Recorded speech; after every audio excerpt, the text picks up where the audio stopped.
A very good evening, and for the penultimate time this season, welcome to the Formula Student Sim Racing Series. I'm Giles Cosgrove, and joining me in our virtual commentary box, as ever, are Jess Ball and James Montgomery, and we have got an absolutely monumental set of races coming at you this evening because, as ever, we've got something a little bit different for you for the penultimate round. This is the last round that we'll be doing on the internet.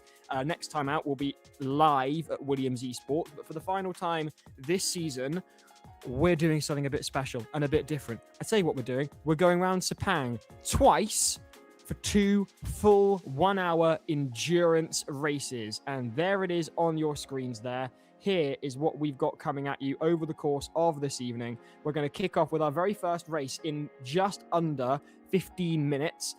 We'll have a full hour racing, and then we'll do the FS news at 7:30 before our second race at 8 o'clock. The opening grid, the lineup, the start grid of the second race will be determined by the results in the first race. So make sure you're watching throughout this evening. So far, we've been to a number of different courses around the world, virtually, of course. We've been to the Ring. I need to get better at my German or other languages. We know that geography is not my strong suit. We've established this. Ver North. We've also been to Goodwood. Last time out was in Spa. We've also been to Interlagos. It wasn't Spa. It was it was Assen. Okay, so apologies. We were originally supposed to go to Spa, but we ended up going to TT Assen in the end instead. So there was a last-minute change that was of circuits good. That was good. It was a good race, though, wasn't it, Jess? This is what I was going to say. I wasn't here last time out, so as much as I'm sure that those at home watching could do with a refresher, I could do with a refresher as well. So if you could refresh me, please, Jess, that would be very helpful. What happened?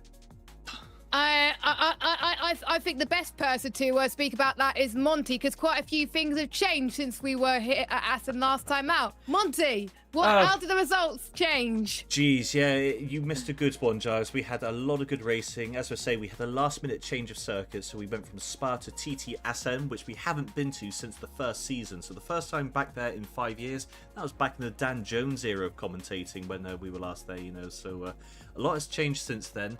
And for the first time ever,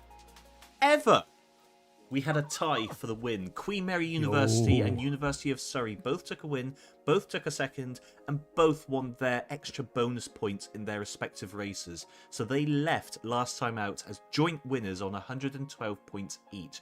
Delft continuing their upturn of form, finishing in third on 93 points. But look at how close that was from 4th to 12th. Just 16 points in it. It was after the first two broke away, everything else beneath it was absolutely topsy-turvy racing, wasn't it, Jess? Yeah, it was, and quite a bit of chaos in some instances. But I have to say, fair play to Surrey, because I do remember in the race before we went to Assen, we were contemplating in the FS news on why they couldn't make the round, but that was because they couldn't make it back home in time to them doing a. But yeah, I'm not going to talk that much. Well, I'll let you into a little secret there, Jess. They may have tried to get 2 brand new drivers in the last hour because the drivers that were scheduled to drive in this race dropped out. Hey, look, at least they're consistent in their inconsistency. That is true. That is true. But did they qualify, though? That's the more important bit. Did they pre-qualify? Well, that's the thing. They have pre-qualified. The problem is only 2 of their drivers have pre-qualified. And so they're trying to replace them with 2 other drivers. So there is a bit of a discussion going on. But they can't do that. Exactly. So there's a discussion going on with the organisers and with Surrey as we speak right now. So we'll be finding out in 12 minutes' time whether Surrey are on the grid or not.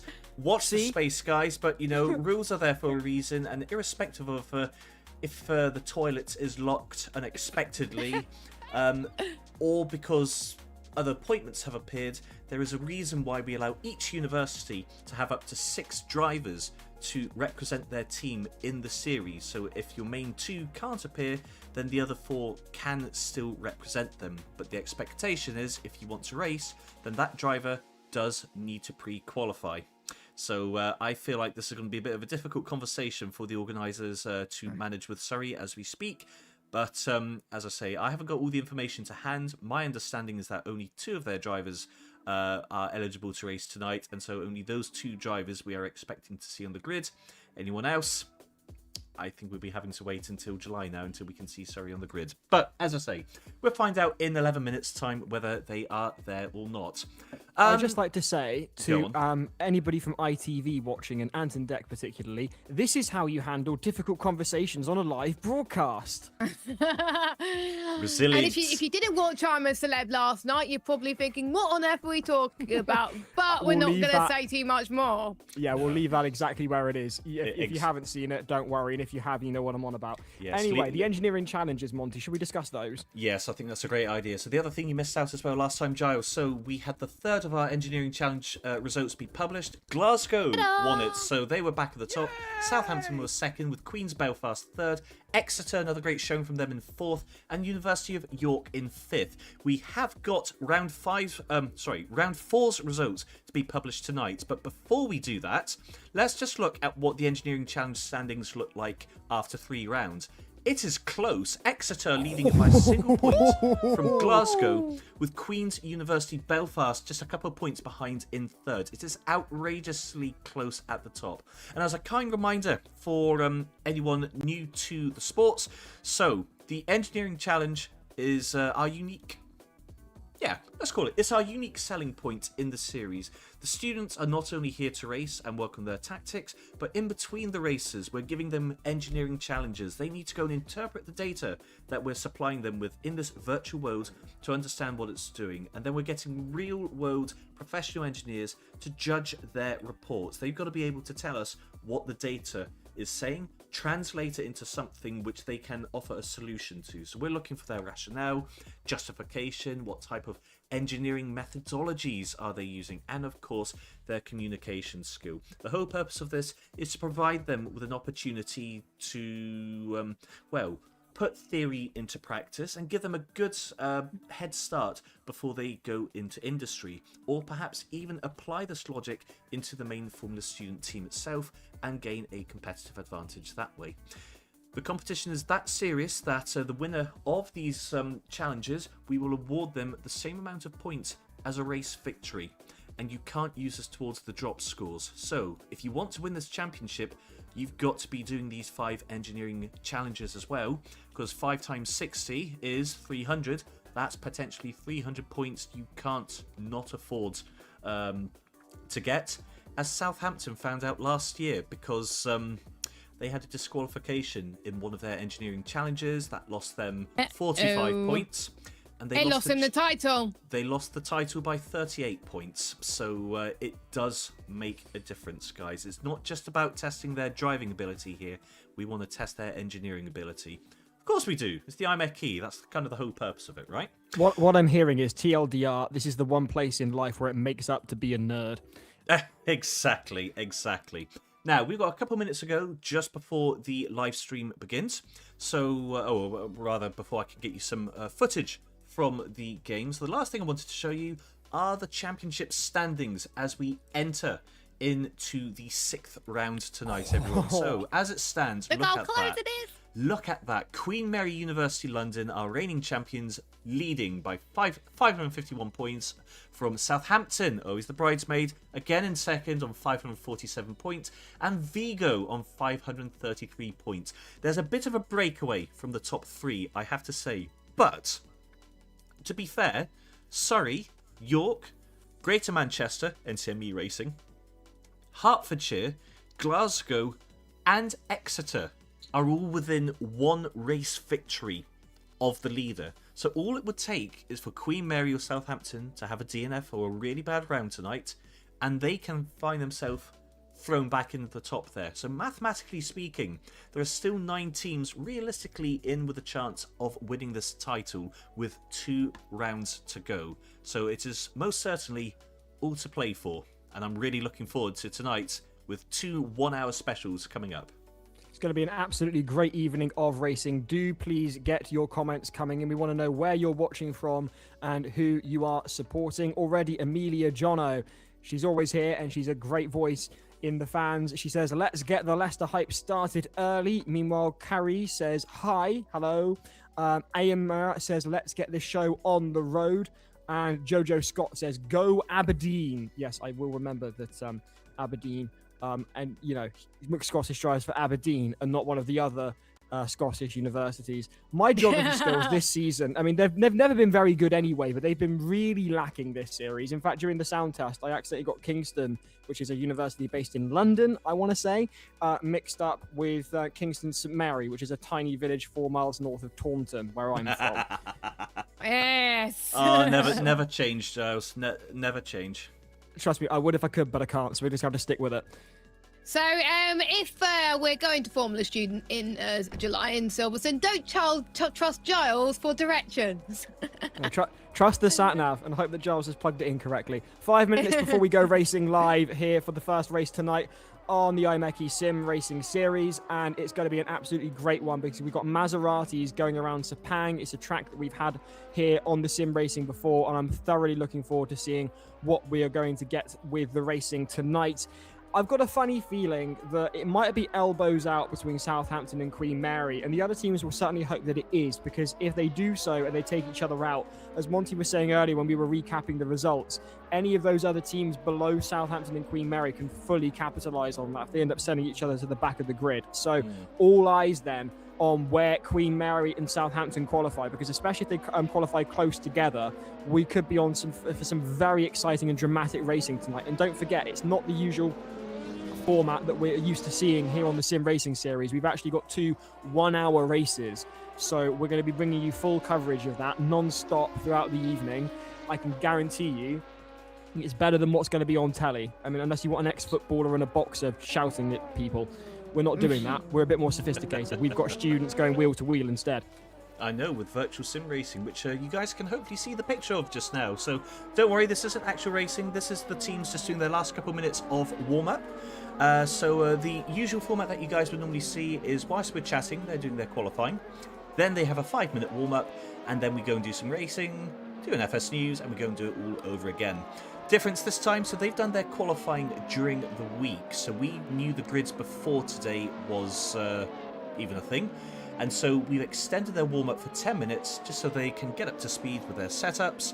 And yes, as Giles was saying before, the idea is they'll do an hour of racing.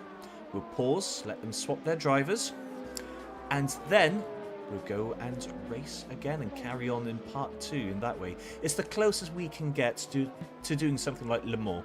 Unfortunately, Assetto Corsa doesn't allow us to action driver changes very easily without a lot of confusion on the timing board, which as I'm sure we've seen already a few times this season, that poor timing tree does get awfully confused. So to make its life a little bit easier, don't we know it?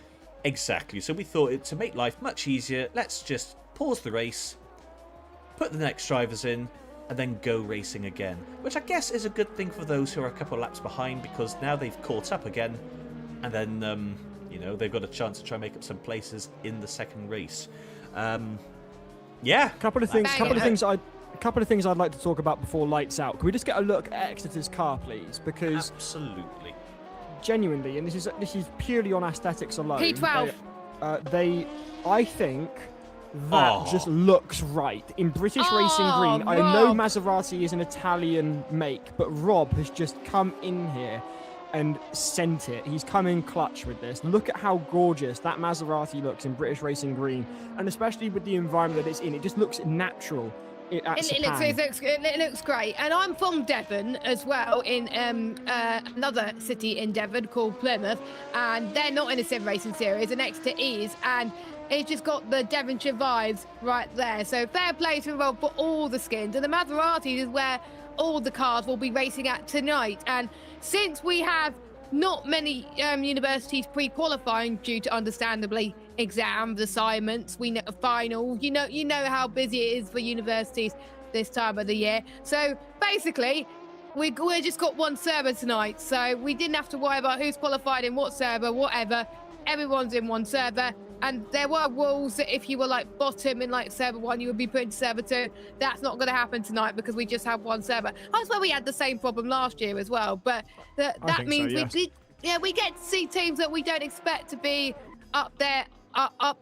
We got Oakland College, which is a post-16 college. They're back as well. I enjoyed seeing them race last time out, Monty. At Aston, they were brilliant.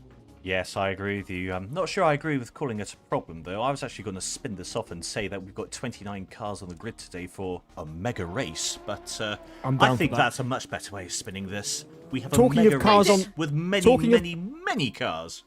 Talking of cars on the grid, before we run out of time, can we look at the TV car and see what livery Rob has done for that? Oh, goodness. Yes, please. Oh, goodness. The final one of the evening, of the season. Yes! This one. It's in full Monty colours. I like the TV. JJRacing. Yes. Let's go. We like this. Is that way we can see the inside? Oh no! What have you seen? It's got the meme. Look at that, Giles. What? 6. Oh. What does that say? Oh goodness gracious me. 6, 7. Also, props to you, Jess, for reading that upside down. Fair play. Now, I'm good at reading things upside down, but I have been told. why? I've been told he's done some pranks on all the rear wings, so I'm about to go and have a nose on them in a second. Actually, I'm aware he has also done a clown livery, so we may see this one appear in the second race. I'm not sure, but there was a clown livery he's also done for us. But yeah, they were talking about this in Discord. Look at this. Right, so this is University of York's alumni team, right? Yeah. He's gonna put the message of the unks of York. They're the uncles of York. No, well, this is it. Well, this is it. I genuinely thought unks meant uncles, as did my friend Toby, and it was pointed out to us by his fiancée and my friend Lucy that actually it means uncool. It means uncool. Unk means uncool, and as a result, you just confirmed that you're uncool by thinking that it means uncle. I'm too old for this, honestly. I mean, have you seen my hairline? Oh, Giles. And Giles is younger than both of us. So... Well, exactly, and I've got less hair than both of you. So, take from that what you will. Don't do a PhD if you value your hair. Anyway, Bolton. Oh, this is brilliant. Bolton looks gorgeous here, and also has smoked their brakes. Nice. Moments away then from going racing. As everybody starts respawning in the pit lane. You said the banned word again there, Giles. You meant to say MCME Racing, Giles. Yes, not. I'm not going to get used to it. We had senior faculty members giving us a telling off in the last race, so. Really? Yeah, so NCME. All Greater Manchester. Actually, we have a lot to catch up on them later in the FS News. They've had a very, very busy month since the last race, so can't wait to share with you guys what they've been up to of late. Oh, exciting. And we also got some news from iMechie as well. Yes, we'll be going through all of that. Big updates ahead of Formula Student at Silverstone. Teams getting prepared to head to the track, and I've actually been sticking my nose into the Cardiff paddock. So as I imagine it is across the country when it comes to Formula Student, it is all systems go as they try to struggle car builds and exams and manage to balance those out, which is never an easy feat, but all hands to the pump, so to speak. Moments away from racing then for the first time this evening for round 6 of the Formula Student Sim Racing Series. I hope it is round 6. I think it is. It is round 6. And speaking of Cardiff, by the way, they raced the last time out. Oh, the one time the Cardiff show up and do something interesting, and I'm busy over at Prescott. I told you you'll be a bit jealous that you were missing last time up, but I'll let you tell what you got up to in the FS News later on. Yes, we'll go through all of that. Anyway, yes. We're going to go through the grid very, very soon. Monty, would it be possible to go through the grid with a bird's eye view so we can see the rear wings of each car and work out what jokes are where? I think it was only on those 2 teams by the looks of things, because everyone else has just got university names on it. So I reckon Rob was just doing a little bit of a joke to our good friends in the York alumni team. So I'm certainly not complaining. York, we know York can take a joke. Meanwhile, then, who are you supporting? Where are you watching from? We really do want to hear from you. Spook 6mm 418 says, looking forward to this. Come on, NCME. And the Kid Ozo says Goo Vermilion. I believe that's supposed to be go, but there's one too many O's, but not enough O's to be go. But regardless, I think he's cheering on Vermilion there. Or they, I don't know. More to the point, a lot of support in the chat. Please get your comments in. We'd love to know, who are you supporting? Where are you watching from? As we count down to lights out for the first time this evening. And at this point, we've got no way of predicting things, but I will always ask Jess, Monty, your predictions for race 1, please.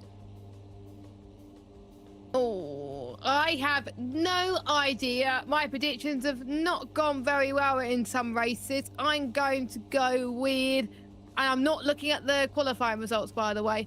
I'm going with, MCME. I'm being bold. Fair enough. But Fair enough. I have no idea. I have not seen the practice. Monty, what about you? Probably this one on pole at the moment. He's put a lot of prep in. Cheat! You absolute cheat, Monty. You looked at the result. No, I'm not. I'm not being a cheat. It's just, well, okay, I knew some of it anyway. But yeah, no, Les have been doing a lot of prepping for this. So definitely for the first race, my money would be on it's theirs to lose. But to be honest, they've all prepped so hard for this. So let's go through the grid then, shall we? Kicking us off in pole, we've got Leicester in first position. Meanwhile, NCME are there on the rounding out the front row of the grid in second. Southampton are there in third, with Vigo in fourth, followed by Bizkaia in fifth. De Montfort University with Daniel Letard behind the wheel, a familiar and very pleasant face here in the sim racing series. They're in sixth. Meanwhile, we've got VER, Vermilion there in seventh. Vermilion, of course, one of our favourite teams at the actual sim racing. Danish, I believe. University Glasgow A-team in eighth. Yorkshire's A-team, Adam Shamsel there in ninth. Aberdeen with McScottish behind the wheel in 10th. USM, that's Strathclyde's A-team there in 11th. Exeter's A-team are in 12th. Meanwhile, MTU, Munster Technological University, are there in 13th. And meanwhile, we've got IUT there, and that's the Islamic University of Technology, there in 14th. In 15th, it's Seluk University. We're going to have a fun time with that on the timing board because they're not showing on the timing board, but that is Selkuk University. Meanwhile, we've got the University of Balamand there in 16th. Kingston University are there in 17th. Oakwood Academy there in Oaklands College, are there in 17th. In 18th, we've got Sussex. Sussex are there in 18th. Hertfordshire's B team in 19th in their bright orange livery there. Meanwhile, the University of Hull are there in 20th. 21st, I should say. 24th is Exeter's B team. York's alumni team are there in 23rd. UCLM, the Italians, there in 24th. Queen Mary in 25th. That's going to be quite a difficult challenge there for Daniel Soland. I believe they're one driver entry as well. It is, but this is when the points are going to really start to matter, as there's only 5 between themselves and Southampton. Southampton on the second row, and Queen Mary all the way back in 25th. So that's going to pay. That's going to play. Yeah, it's going to make a big difference to them. Yep. So this is not the first time we've seen Queen Mary have to do a one-drive entry so far this year. It was last time out. I believe, or the time before that, it was round 4, I think it was. Yeah, it was Virginia, I believe, that they had to do a one-drive entry. Daniel Soland did a great job of getting through into the top 10 on both occasions there. They had 2 drivers for the last one, but yeah, now seeing that they've got to do it again this time, not only have they got to do this from the back of the grid, which, fair enough, with an hour in each race, plenty of time to get back to the front, so I'm looking forward to see what he can achieve, but he will now have to receive a percentage of the point. That is essentially the penalty if you run a one-driver entry more than once in a season.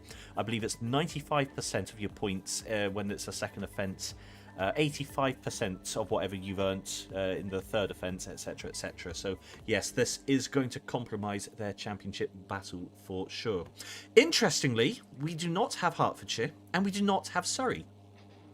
No, well, we had a feeling we weren't going to have Surrey, but interestingly, where's Hertfordshire's A-team gone then? Not quite sure. Yeah, but we have words. We have words, especially Monty. Yes. Where are you? We've got Hertfordshire's B team, so at least half are there. But yes, it's championship protagonist not there, but the lights are coming on. Giles, over to you. Here we go then. Lights up for the first time tonight for the Formula Student Sim Racing Series. 6 lights go red. The revs go up.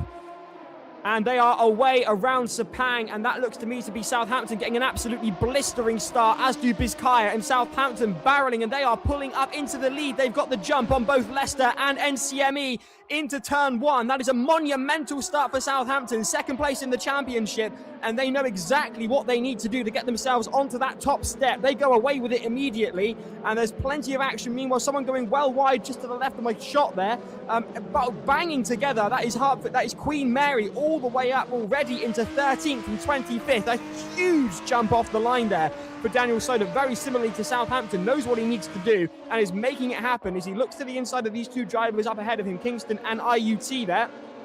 Going down the inside of both of them. That's a double overtaking maneuver. But meanwhile, that is Kingston getting well ahead of Queen Mary. They're side by side, are the two London universities. Meanwhile, here is NCME back down in third. They started out in second. And then unfortunately for them, Southampton just had an absolutely blistering start from the line. And they are now into third, our NCME, with a rear view full of De Montfort, who had a cracking start as well.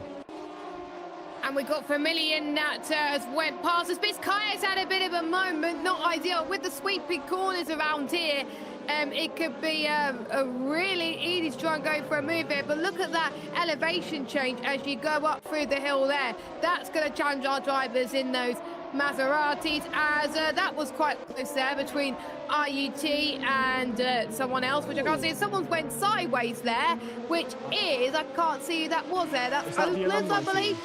Yeah, that's Oakland's. Oakland's that went side by side there. Oakland's going sideways across the racing line, causing a lot of traffic up ahead of them. So IUT, Exeter Racing, USM, York and UCLM all affected by that.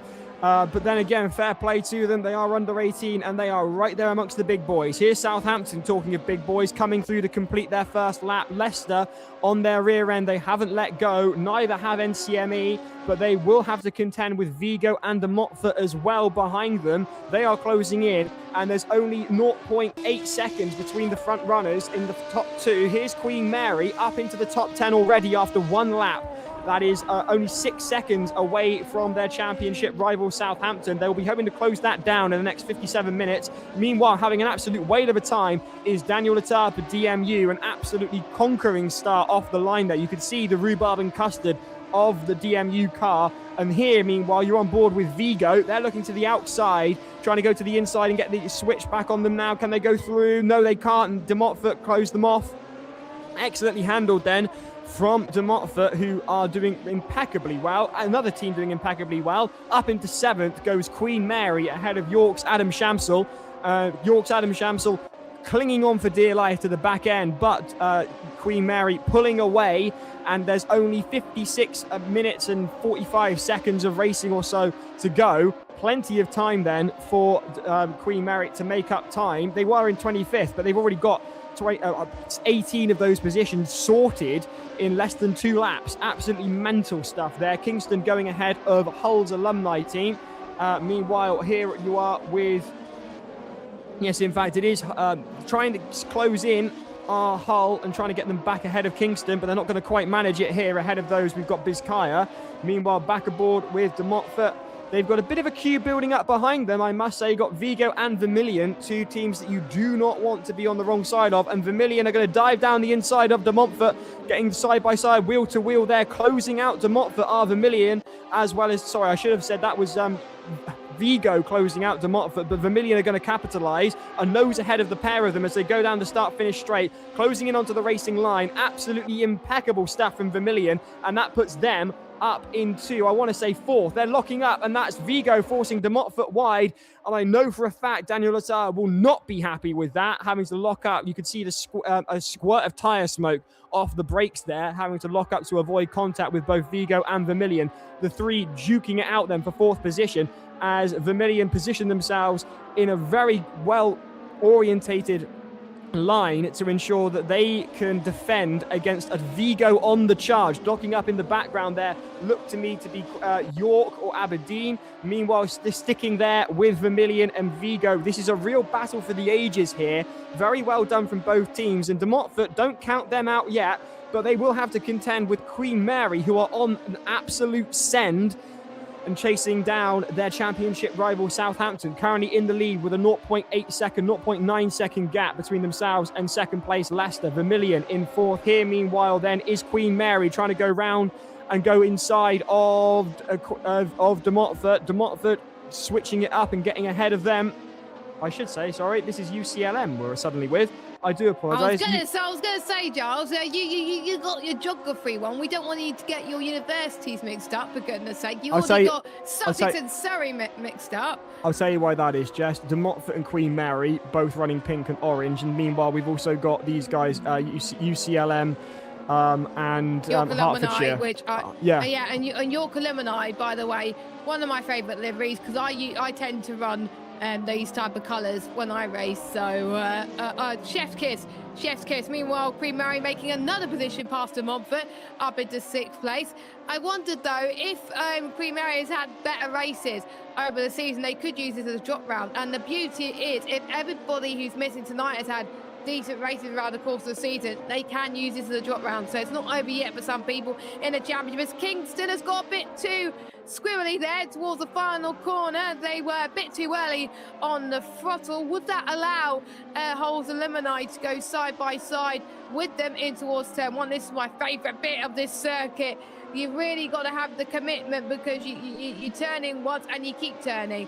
Actually, no, it might not be turn 1. Never mind. This is the start finish. I'm getting my turns mixed up. It's been a busy day here for me, but I have to say, Southampton pulling the gap now within a second. It's harder to overtake than I thought in terms of the front guys, but for these people down in the midfield, they're definitely giving something to watch. I'm impressed, Giles, with Vermilion.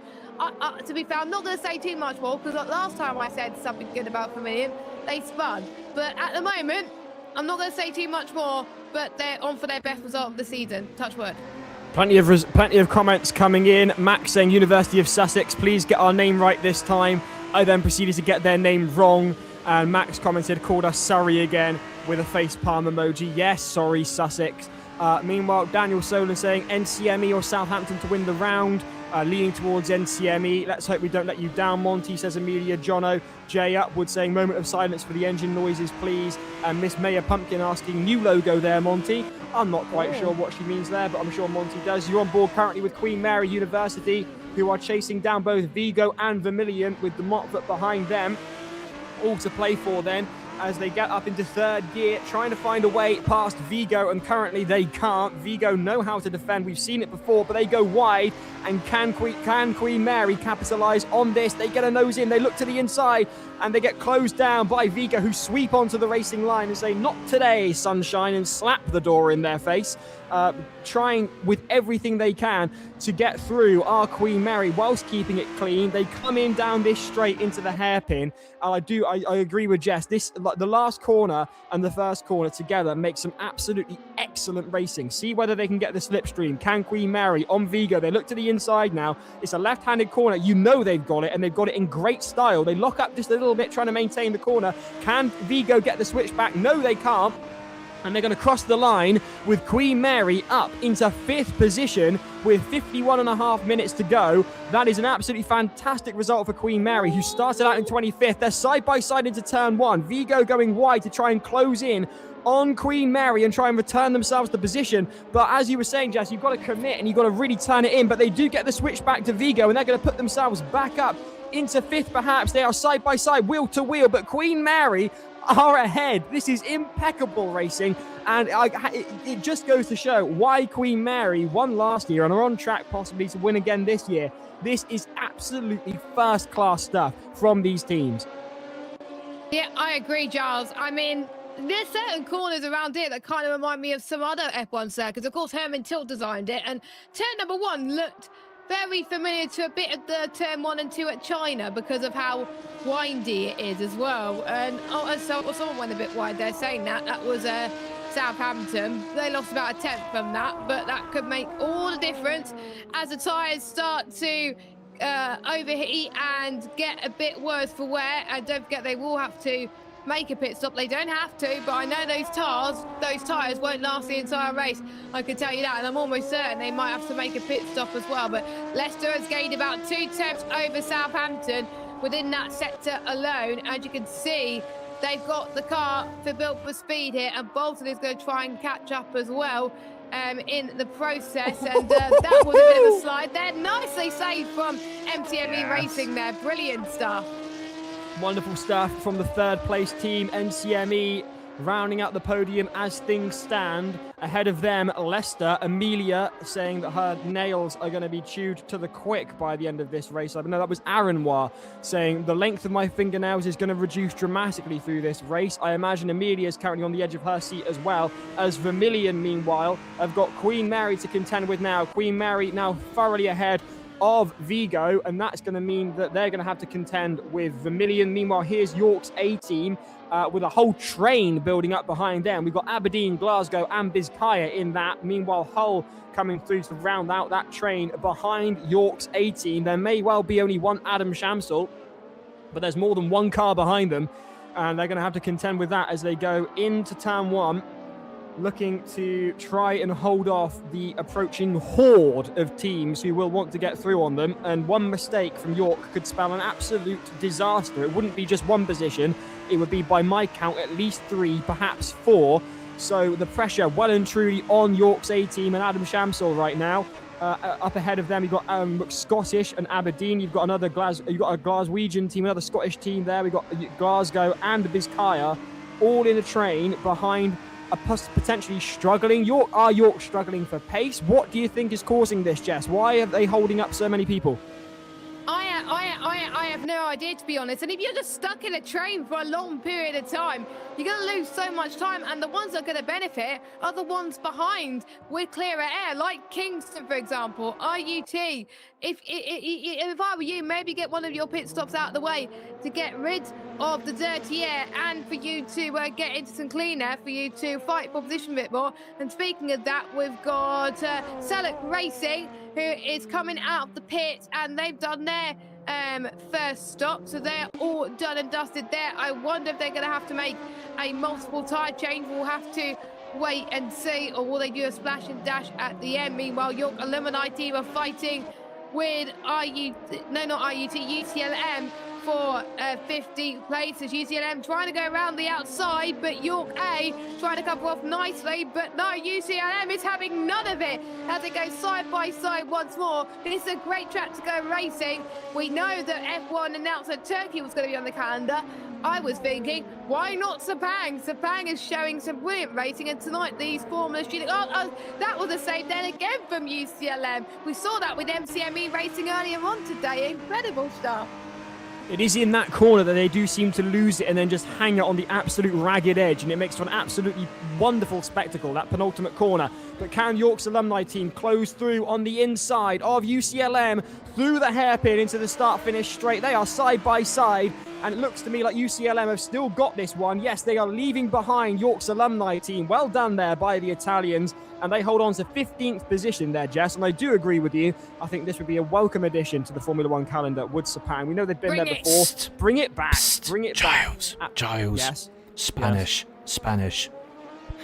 Oh, not again. Giles' geography is not doing good. And I'm not going to trust Giles for directions when we go to Williams in a few months' time. Hey, look, you can get a lift with Monty, Jess. There you are. Meanwhile, yes. Exeter's A-team are sitting there in 23rd. They are currently a minute and 7 seconds behind the leaders Southampton, so they could really do with finding some pace, but at least they're not last, and they still look absolutely gorgeous. Meanwhile, Kingston there in 12th. They've got up ahead now of Hull there. Well done for them. Into 12th go Kingston.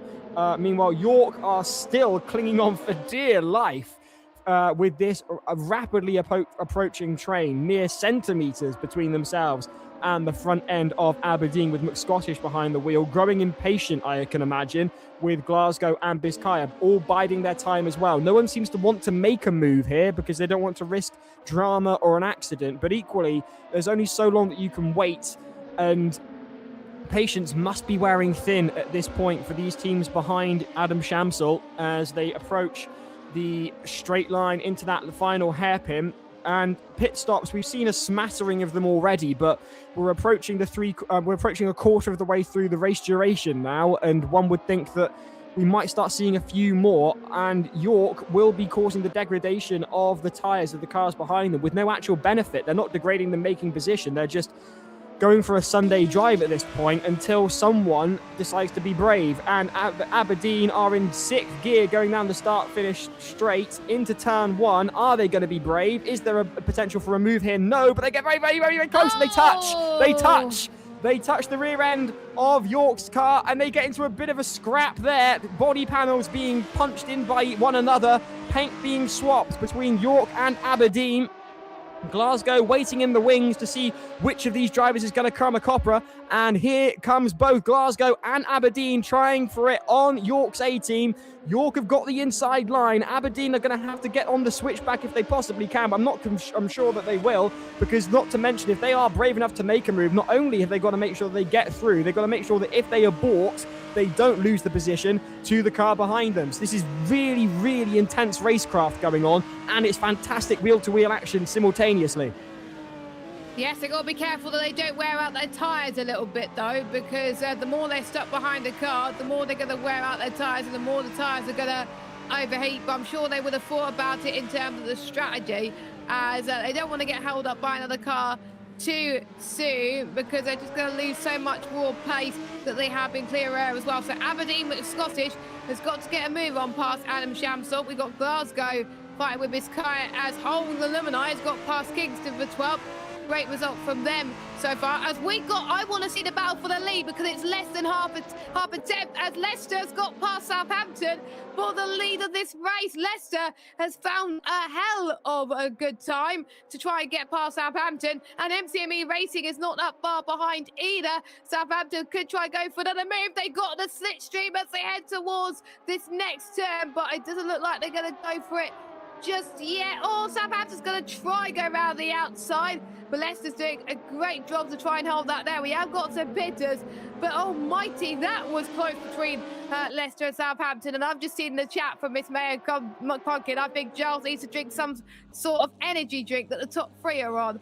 Other energy drinks are available, of course, but Vigo and Vermilion are in the pit, Giles.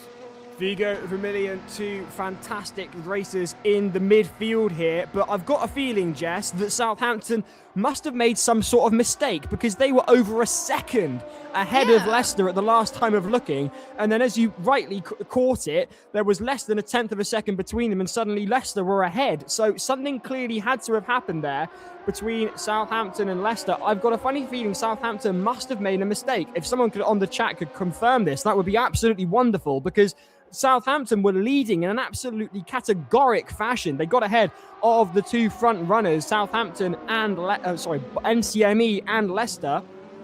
And all of a sudden, they've been caught well and truly, because here comes NCME to take another position back off Southampton and reduce them to where they started out on the grid in 3rd. Can NCME do the same as Leicester and get through here on Southampton? Have Southampton cooked their tyres in an attempt to get away and made the mistake losing grip, and as a result Leicester's capitalised? Those pit stops, as you were saying there, Jess, are coming in now. So are we seeing the results of degraded tyres on Southampton's car? Time will well and truly tell. Here we come then into the hairpin. This is exactly where Southampton lost it to Leicester. Can NCME make a repeat of the move? They're certainly going to try. You can see them eyeing up the inside line on Southampton there. They're coming alongside. Can they make it count? Can they close in? Yes, they can. Yes, they can. What is going on? Oh no, they go well wide. They go well and truly off in a big way, or are they going into the pits? I think they're pitting. MCME is in the pits. I'm a bit shocked as to why MCME are in, but Southampton isn't, because Southampton looked like they were struggling more with the tyre wear, so maybe they were pushing a bit too much there. So I thought it would have been the other way around. But meanwhile, with Queen Mary allowing to have clean air, we'll see how much time they can make up before they make their pit stop. De Montfort has also come in with Daniel Lettar behind the wheel. We also just seen another team go into the pit. I'm just trying to see it on the back of my head, but I can't see it. But it is, of course it is, it's Scottish. Aberdeen who's come in as, where is MCME going to come out? They're going to come out just ahead of Vigo, and they've got about 10 seconds of clear air. So they're actually less than 10 seconds, but they got some clear air at least, MCME, which is not much could be said for Southampton. They lost a hell of a lot of time. They lost like 2 seconds over Leicester. So I wonder if their tyres are cooked, Mr. Cosgrove. I've got a funny feeling they might well be, but meanwhile, Leicester cooking according to Amelia Jono. She says, let's go. The power of the bucket hat. You can't really knock a bucket hat. I'm rather partial to them. Leicester leading then here for race 1 of the Formula Student Sim Racing Series, round 6 tonight from Sepang, with Southampton, who made an absolutely rocketing start from 3rd into the lead, sent back down into 2nd place. A gap of 2 seconds now between themselves and front starters Leicester, who capitalised on what we assume was a mistake. We never saw it. It's what we're thinking has happened. Please correct us if we're wrong in the chat on the live stream here. Southampton, then, we think their tyres are going.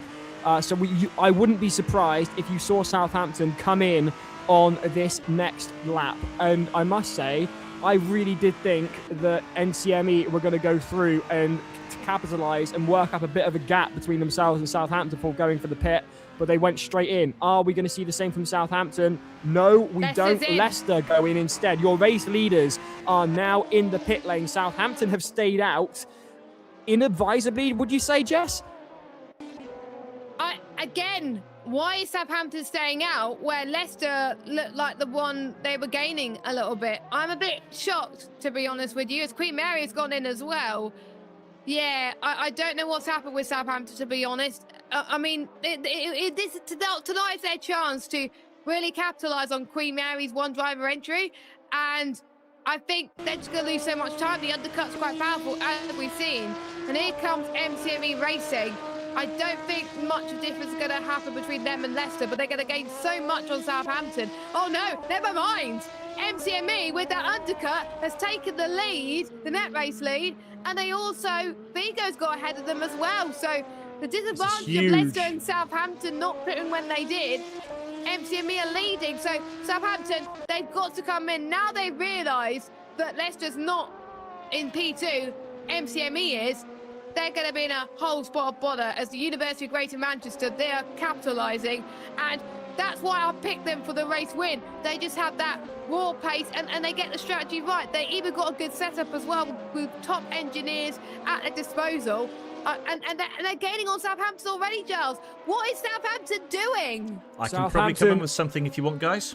Yes. Yeah, go on, Monty. Right, there's 2 things to consider here. You can see the drop-off of performance once the tyres go. So, the earlier you pit, yes, you get that advantage, but you're going to be a sitting duck come the end of the race. So are Southampton taking the pain now so they can come and claw back later? Good point. The other thing to consider as well, they have all pitted with about 40 minutes to go. That means they've lasted 20 minutes. That suggests they're committing to a 2-pit stopper. Are Southampton trying to get it to 30 minutes to save themselves another 40 seconds in the pits by only doing 1 pit stop? We'll find out at the end of this corner. Southampton going to do another lap, or are they going to give up? They've given up? Oh, well, they're going to give up. Well, okay, it's definitely not going to be a 1 pit stop that we need to worry about then, but certainly they are taking the pain now. Hopefully they're going to come and claw back later. This is going to be fascinating. Oh, great. I mean, I'm a bit shocked. If they were committed to the 1 stop, I would have saved to do 5 more minutes and stayed out. But I'm guessing they want to take the pain early. But they're going to lose so much more time. You can see the pit stops being made. I think they're the only team not to make a pit stop at the front lot. And they're going to probably drop behind Queen Mary if they're not careful. So I think we could see MCME Racing coming through the start finish straight. And we got Queen Mary as well. I think they're just going to be ahead of Queen Mary, Southampton. So they're going to be lucky there, but it's going to be tight. Here comes Dan from Queen Mary. Southampton have lost a chunk of time. They were first in the first few laps. Now they dropped to 4th place. What can Southampton do? What can Southampton do then? 35 minutes and 50 seconds to decide. They started out in 3rd. They made an absolutely rocketing start, but have they made a misguided pit strategy? Time will, of course, tell. But your race leaders, as things stand, are NCME. We know they've got the gear, and we know they've got the team behind them. They've got a virtual pit wall there, working out a strategy live. So they are going to have the advantage of a larger team around them than some of the others do run. And they're already nearly 2 seconds ahead of their closest rivals. Vigo got up ahead with an excellently timed pit stop as well. Leicester, they started out in 1st. They are now down to 3rd with 2 seconds, nearly 3 seconds between themselves and NCME. But they're catching up to Leicester's catching up to Vigo though with the fresher rubber, so they could still get 2nd place here, Giles. Yes, indeed. Yes, indeed. Here we go then. This is going to be some incredibly exciting stuff for the remainder of the race. Southampton under pressure then from their nearest rivals, Queen Mary. How did I know that we were going to get to this point? Wheel-to-wheel action between Southampton and Queen Mary. It was inevitable, and we're going to see now who can come out on top. Neither driver will want to risk being a DNF here or causing significant damage to their cars, because only 5 points separate these teams, and a significant points limitation to either of them will spell disaster for their championship hopes. Other teams will be hoping for a coming together, because if these two teams don't finish or finish low, it blows everything wide open. So keep your eyes on the blue and orange here in the top of your screens as they come through onto the start-finish straight. Race leaders NCME just exiting the shot there. Vigo going side by side with Leicester. Leicester started in pole. They're going to be determined to get back there as they go through on the inside of Vigo, locking up ever so slightly. They've done an excellent job there, and they've closed it down, and that is Leicester up into second place. Vigo holding on with the slipstream.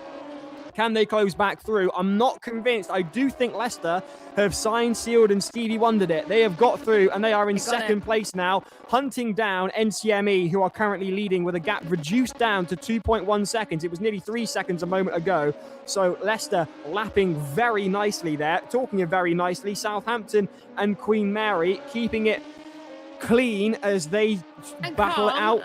Yeah, absolutely. They're battling out nonetheless, though. Even if it doesn't look like it, you'll know for a fact that both teams will be strategizing, trying to get through on each other, or in Southampton's case, certainly defending the position. They'll be determined to stay ahead of their nearest rivals. 5 points between Southampton and Queen Mary in the current championship standings. Queen Mary looks to me to be 0.5 seconds between the two drivers there, as Southampton and Queen Mary take full advantage of the track and head it just a little bit onto the green there, just managing to stay within track limits. Here we go then.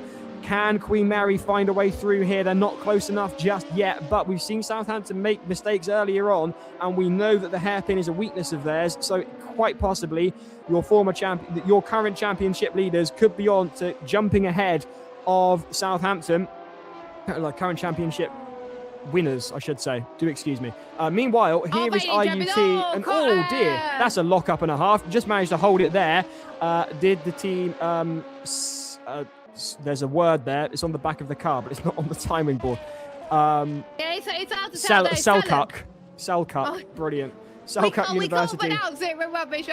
I'm not convinced. I'm not. That was a great timing for that top-down view there, because I'm not convinced they stayed in track limits. But there we are. MTE Munster trying to get through on Selkirk then, with BAL ahead of them.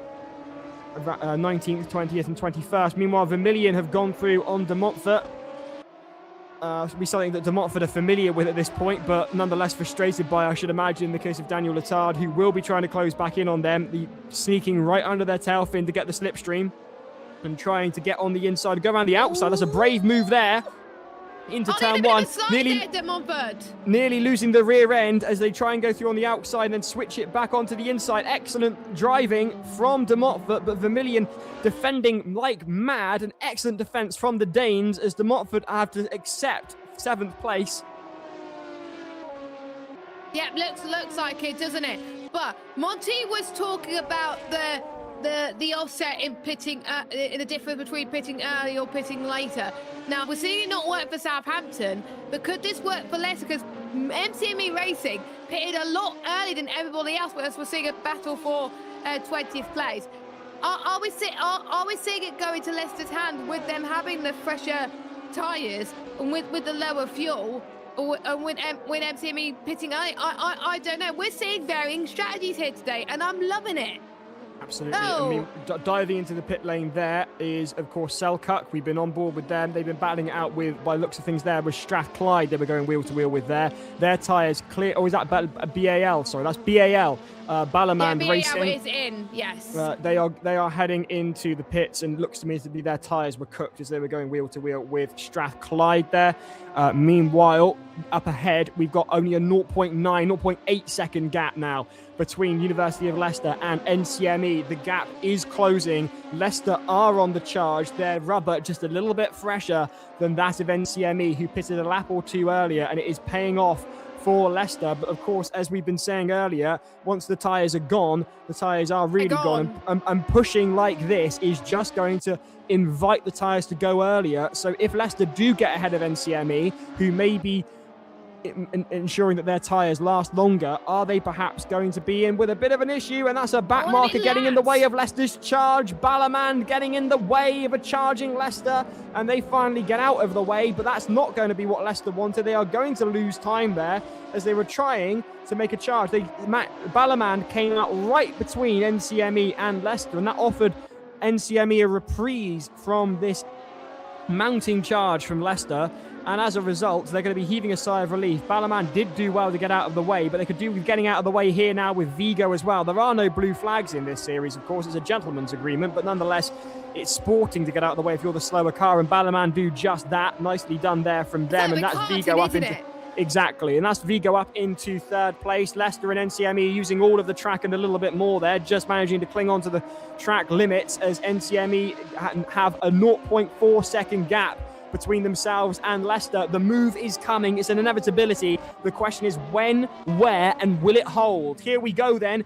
Leicester getting very, very close to the rear end of NCME there through that left-hander, getting up into third gear, getting into fourth. They are pushing now as they try and find a way through on NCME, who have done incredibly well with their strategy to put themselves into first place. But Leicester do seem to be the faster car with newer tyres, and as a result, NCME are on the defence, and they've got a back marker ahead of them. They're going to need them to get out of the way, otherwise they're going to be held up here, and that's not going to be ideal for a team who've got a very, very fast car all over their back end. Yeah, I think Leicester and MCME, we both tipped them to be the ones to potentially win this one, and this is definitely showing right now with the strategy. Yes, you could be good in terms of pace, but if you get the strategy wrong, that's where you're really going to start to crumble. We've got quite a lot of predictions as Vigo's coming in again. Ooh, that's an interesting shout there. Meanwhile, back here though, on the start-finish straight, tucked up in behind them, going out on the outside, are Leicester on NCME. Can they close it down? Can they get the switchback? And they're going round the outside here.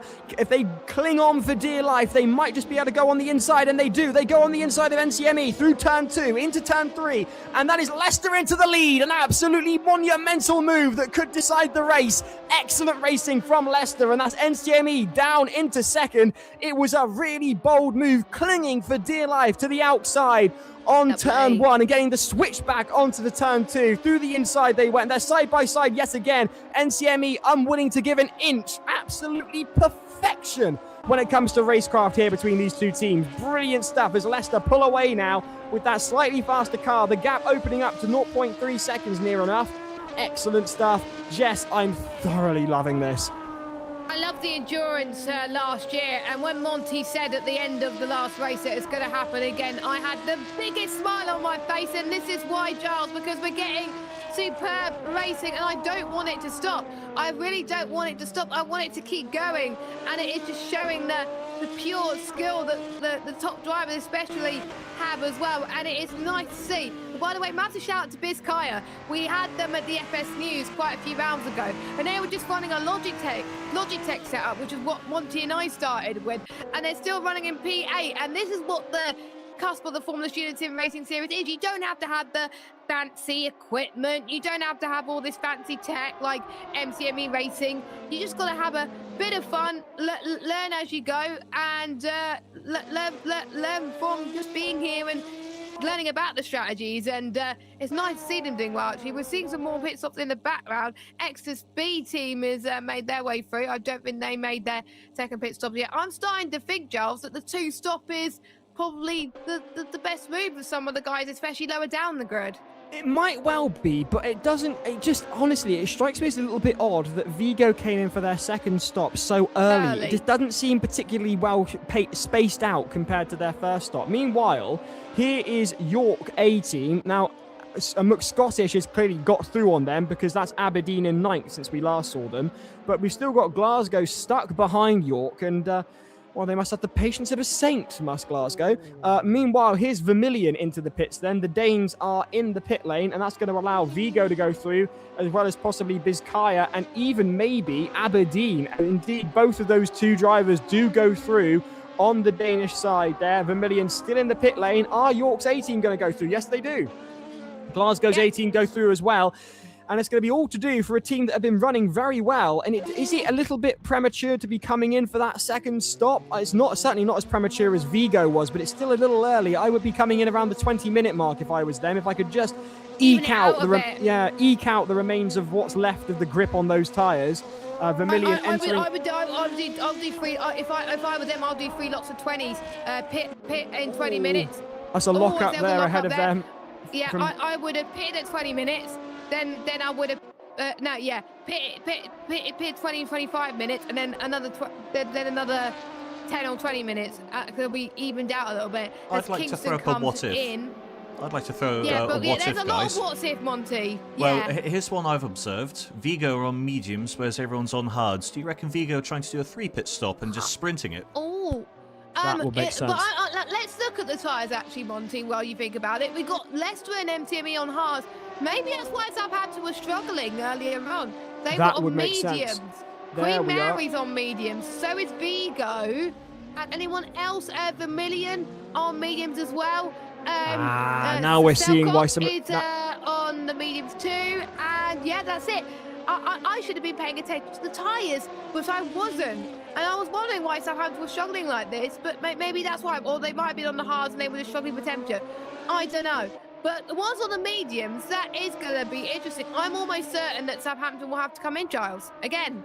Absolutely. Tyre compound clearly is what is going on here and what's separating these teams in their strategies. It's why Vigo was coming in so early. I suspect that Vigo, as you were saying there, Monty, are going for that 3-stop and really sending it and just absolutely shredding their tyres in the hope of making up pace with each stint and making a real go of it towards the end of the race. So clearly they're ones to watch towards the end of this race. Meanwhile, here is McScottish and Aberdeen making a move on Bizkaya, both on the hard compound as Bizkaya take the inside line into turn 1.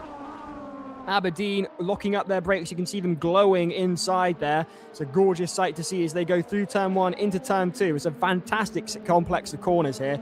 And Aberdeen are well and truly right with them as Bizkaya fly past the camera there.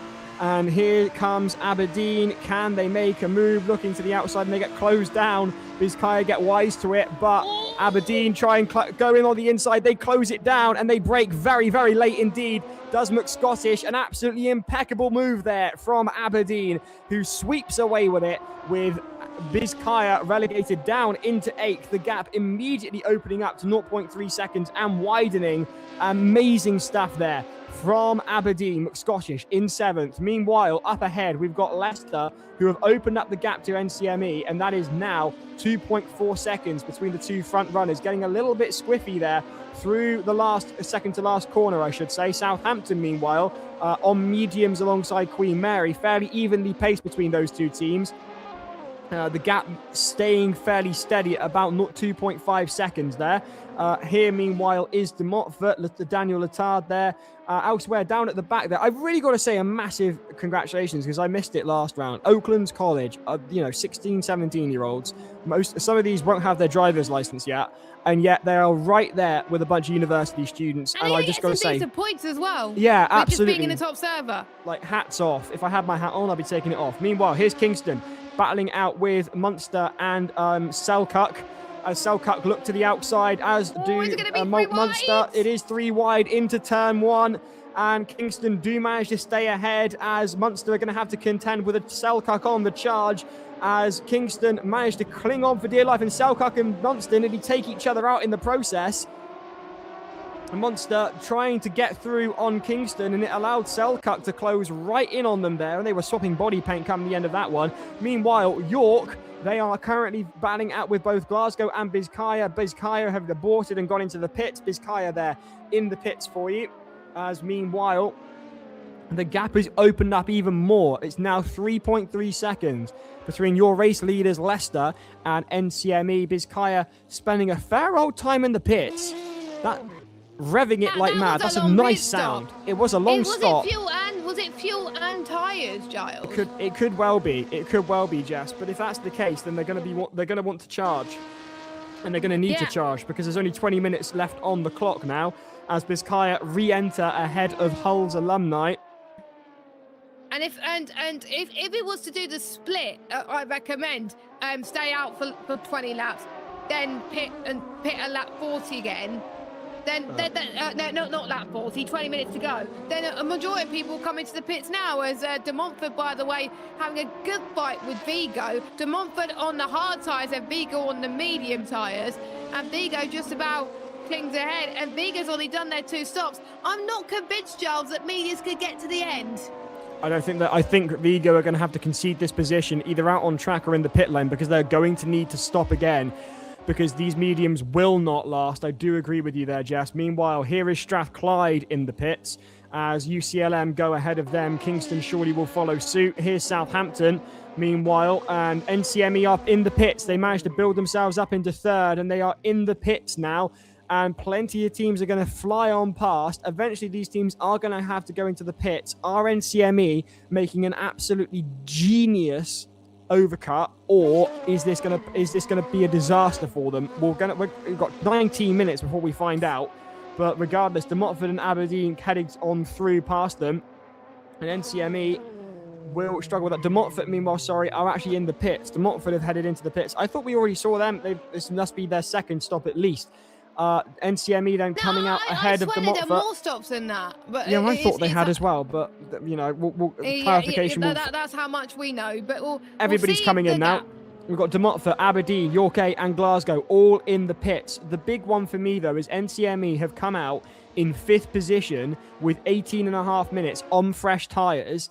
If they really push this and those drivers ahead of them have to pit, which they will do because of the nature of this race, we're going to see some really interesting stuff coming in at the last 10 minutes. So do keep your eyes out. Meanwhile, here's Vermilion trying to get back through on De Montfort. De Montfort have lost their position to Vermilion previously, but through pit stops and all manner of other drama, they've managed to get back ahead. Can Daniel Letard, on what I assume to be fresh tyres, it may have been a splash and dash, that last stop that we saw, but can Daniel hold on to this position?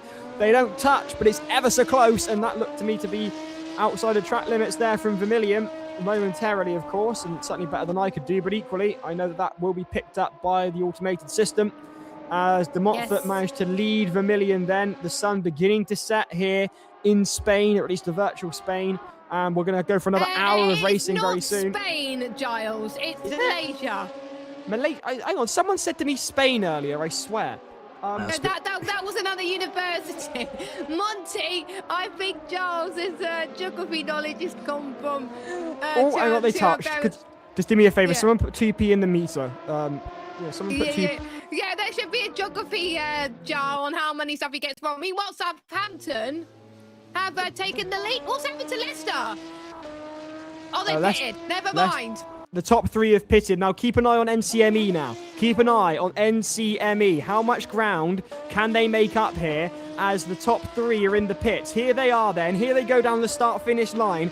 And NCME are going to be crossing every appendage they possibly can, but they come out ahead of this top 3. But I'm not quite sure if it's going to work for them. But yes, it does. Yes, it does. NCME are in 2nd place, and this is huge because we know Vigo are going to have to pit again because they are on a different strategy. NCME could well have taken this through a genius bit of manoeuvring.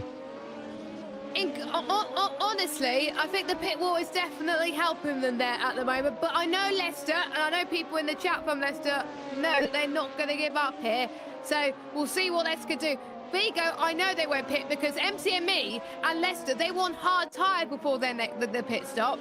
And if their hards can't make it, how will the mediums of Vigo make it? If Vigo gets to the end by some miracle, that would be insane. But we are going to keep an eye on the gap between Vigo and MCME race throughout the entirety of the race. So watch this space. Let us know in the chat if you think MCME are going to do it or if you think Leicester's going to do it. But I know for certain people, if you watch for those universities, know that your university is probably going to do it right now. Biscaya, meanwhile, are fighting Glasgow for 9th spot. And Biscaya, don't forget, pitted quite recently. So they're going to be on fresher tyres. I'm not sure if Glasgow did. I think they did as well. But we'll see what happens. We've got the final third of this race. 15 minutes or so to go. We've got Vigo leading. But my question is, can they hold on? York Illuminati has gone into the pits too. We got a DNF, Giles, and it's not the team I want to see. Exeter's A team is out. Alas, yes. I've been waiting to get a word in there, Jess. I saw it a few moments ago when I was just waiting for a convenient moment to tell you that, yes, unfortunately, according to the timing board there, Exeter's A team are a DNF. The gap is closing now. The gap is closing. It's only by a few tenths each lap, but it is closing. NCME are reining in Vigo, and Vigo will be hoping to do a Sam Fender and Olivia Dean and get away with it, but I'm not quite sure that they will, as here comes the University of I can never pronounce Ballamand. There it is. Thank you. Yeah. Ballamand in the pits then. We've seen them do all right, but they are a lap down currently. But don't forget, because they turned up tonight and they're in Server 1, they're still going to get a huge chunk of points just by being in Server 1. Yes. That's what you get for turning up. And that means, yes. Vigo, currently that gap has just reopened. It had dropped below 10 seconds. It's now, it was 9.9 seconds. It's now back up to 10.2. So it's averaging out as NCME's tyres just begin to start to rubber in, shall we say. That freshness has just gone out of them. So just keep an eye then on Leicester, because they are on fresher rubber, as are Southampton, as are Queen Mary. The top three all pitted at the same time initially. So keep an eye on that and see whether NCME have got a charge to make on Vigo, or whether their biggest problem is actually going to be defending against three of the best teams in the sim racing series. It's really shaping up to be a monumental climax to this endurance race here at Sepang. And here, meanwhile, is Bizkaya. Ahead of them is Glasgow, and behind them they've got, of course, Aberdeen. Meanwhile, there's Southampton. Southampton right in the mix of it. They actually made a huge start and got up into first, but we think they lost something. And oh, talking of losing something, who was that going past there? What happened there? That's two drivers ahead. That's Queen Mary and Southampton have gone ahead of, was that Vermilion? Yes. Was it Vermilion? It looked more. It was a black car. Vermilion. Lap traffic, Giles. Yeah, right. lap traffic. It's like in real endurance racing. We're getting to a point where we're seeing the lights beginning to dim. The lights beginning to dim as well. I don't. What we forgot to mention is we've got a race at two halves basically. We're starting in dawn and aiming for the evening time. So this is late evening at the moment, and then we're going to get to near dusk time once we get to the second hour to simulate kind of like a 12-hour, 24-hour race. And Vigo are in. Vigo are in as expected, and that means NCME are your race leaders as we anticipated. 22 laps complete, 12 and a half minutes to go. Leicester on the charge, and Leicester are through. Leicester are through on NCME, and all they can, NCME are back ahead of them, and Leicester aggressively flashing their lights then. It was pointed out to us by lap traffic. By Spook 6mm in the comments. To be fair, Leicester is quicker. NCME have just got to hang on. Can they hang on is the question. As the light begins to fade, the sun goes down, and do NCME's chances of winning this race begin to fade with the light is the question, because Leicester are only 0.4 seconds behind them. They looked, according to the timing board, like they were ahead momentarily, but when we got the camera onto them, we had Leicester behind NCME flashing their lights like nobody's business. Something's gone on here. The drama is building, and it really is all to play for here. 11 minutes of racing. Keep it here. Do not go anywhere. Go and make a cup of tea later. Just crank up the volume and relax, because this is going to be a huge race to the line then, between two titans of the sport. Meanwhile, talking of titans of Formula Student, Queen Mary and Southampton are right there with them, and they've got their own battle to contend with, because here are the two championship contenders racing it out for third place, and ahead of them the battle for the lead could all go wrong, and that could switch Queen Mary and Southampton right into the contention for the race win. This is really exciting stuff then. So 0.3 seconds, 0.2 seconds between University of Leicester and NCME. NCME on older tyres with a slower car. You've got both teams on hards there, but meanwhile Southampton and Queen Mary are on the faster mediums, but those mediums are going to go off quicker. It's really finely balanced here. Yeah, it is, and I'm loving these guys fight, and they're going to fight once more. Leicester going to try and go through around the outside, but if I were Leicester, I wouldn't go for it just yet. Look at this, Southampton is in this too. Queen Mary, this is going to be a full four-car train for the win of this one, and the temperatures are starting to get cooler as well. How's that we're going to do it with the tyres? MCME is going to battle Leicester, and Leicester tries to go for around the outside, but MCME is going to try and cover it off. And Southampton in the bar, you will try and play a back seat into all this.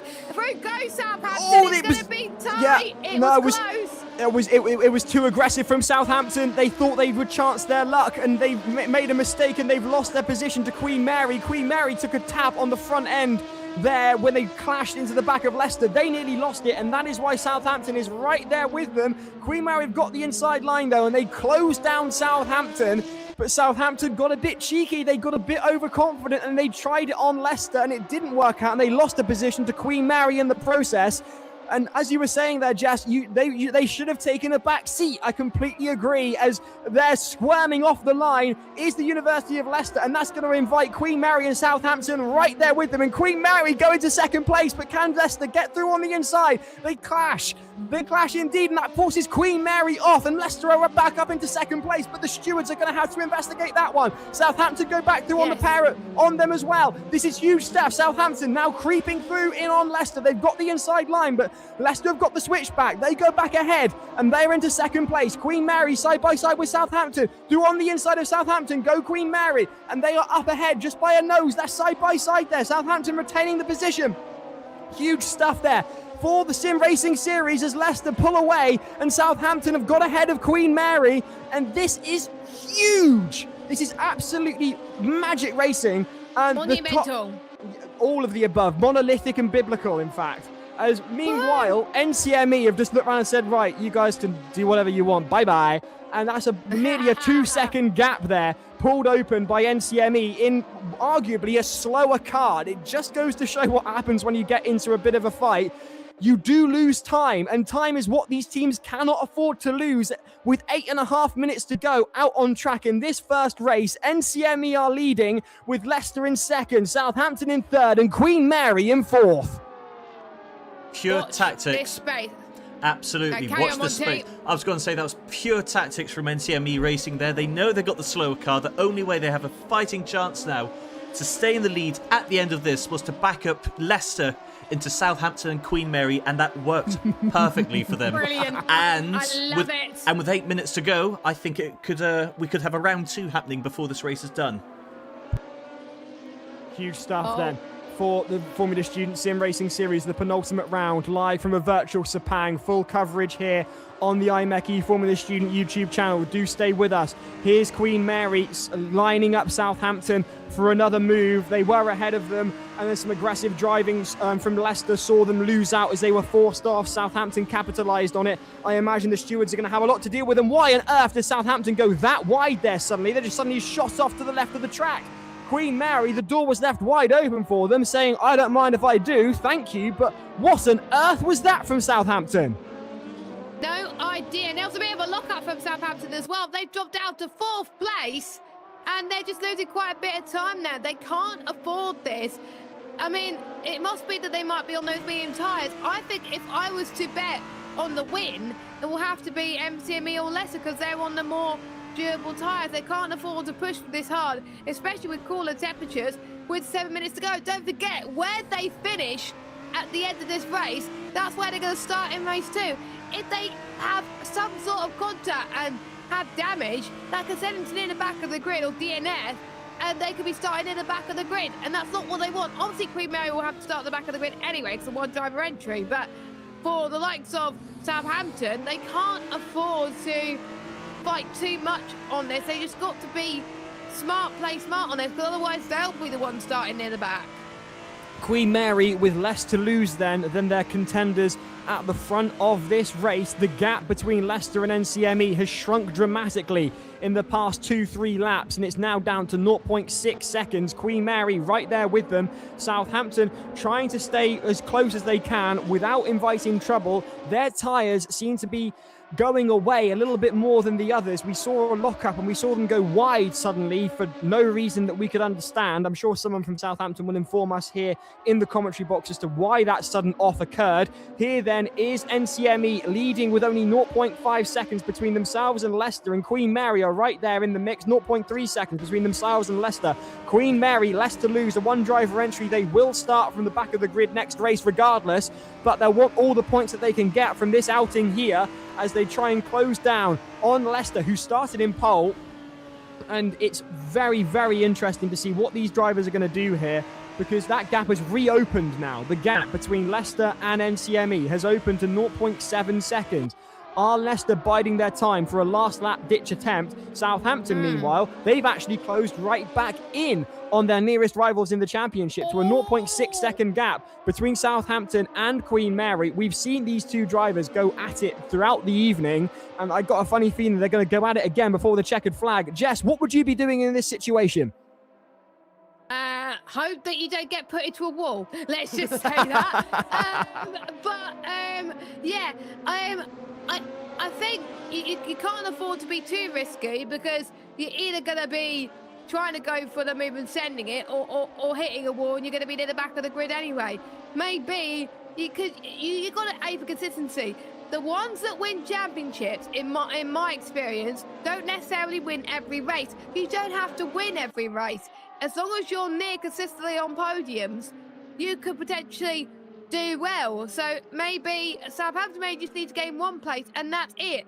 But Bolton is doing a great job just to make sure that no one else is having a sniff.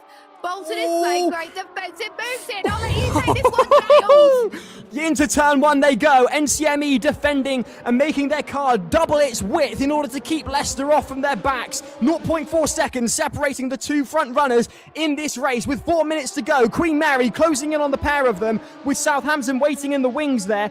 4 drivers could take this victory, and whilst they could well just settle for the places they're currently in, you know this is a race they're going to want to win, because they've been working so hard for nearly the last hour to get to the front of this pack. And now the next 3.5 minutes are going to decide who stands on the top of the podium at the end of race 1. Leading currently NCME with 0.4 seconds between themselves and Leicester. On board currently with Queen Mary. Leicester going well wide there and off the track and inviting Queen Mary to make a move. Southampton will be hoping that they try to do so, because they could capitalise on this, as NCME have a real look down the inside, looking to make use of all of the track and then a little bit more. Sweeping to the inside go Queen Mary on Leicester, and they're a nose ahead. Leicester lock up. Can Queen Mary get through here? No, I don't think they can, because it looks like Leicester have got the line and Southampton are right there with them in the background. Here we go then, another attempt then from Queen Mary, but they don't have it. They're side by side though, and I feel like Queen Mary could get through here if they break late. They've got the inside line, but they get closed down by Leicester, who break later,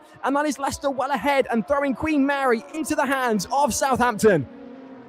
Oh my goodness, with 2 minutes to go, the race win is still wide open. Let us know in your chat, who is it going to be? Is it going to be MCME? Is it going to be Leicester? Is it going to be Queen Mary? Or is it going to be Southampton?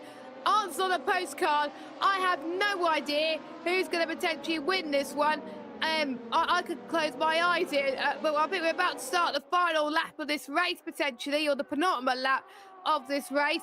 MCME, they're going to hope that no one else goes for a bold move and they pulls them out of the race. And for Leicester, they got to try and play some different tactics here later on. And as it gets really dark, the braking references are going to be a whole of a lot different, which means the mistakes may creep in more and more and more. This bit in particular as well, it's so hard to see in the dark conditions. I don't necessarily run into hanging in these type of conditions, and it's hard enough. I remember when it was dark and raining when we did the endurance race last season, so I can't imagine how difficult that's going to be. But with 1.5 laps to go potentially, I don't know is it the final lap or not.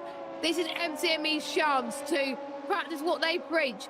Even though they got the strategy, can they pull off the defence and win this one? And they got some lapped cars in front as well. That's going to be tricky. Traffic on the approach to the front driver. NCME 0.5 seconds between themselves and Leicester, an arguably slower car in the hands of NCME, but that looked to me to be Leicester going a little bit wide. That doesn't matter though, because Queen Mary are far too busy trying to defend against Southampton, who are on the charge. They've decided enough is enough, and now is the time to make a move, and they've got the inside line, do Southampton, and they are through on Daniel Solent. And that is Southampton into the lead, or into the third place, I say into the lead, potentially into the lead of this championship, but certainly into third place here at Sepang. Currently in the lead, though, is NCME and they have done a huge job here. An absolutely gorgeous pit strategy has put them into the lead, and all they have to do now is cling on for the next 44 seconds. But I've got a funny feeling that they're going to cross the line before that timer runs out, and that's going to mean they've got to do another lap of wild defense against Leicester, who are biding their time. The gap down to nearly just a quarter of a second between the two front runners, and Leicester are looking to the inside. They're flashing their lights to let Bolton know that they are there, and they dive to the inside. Bolton, and this could change the MCME Racing.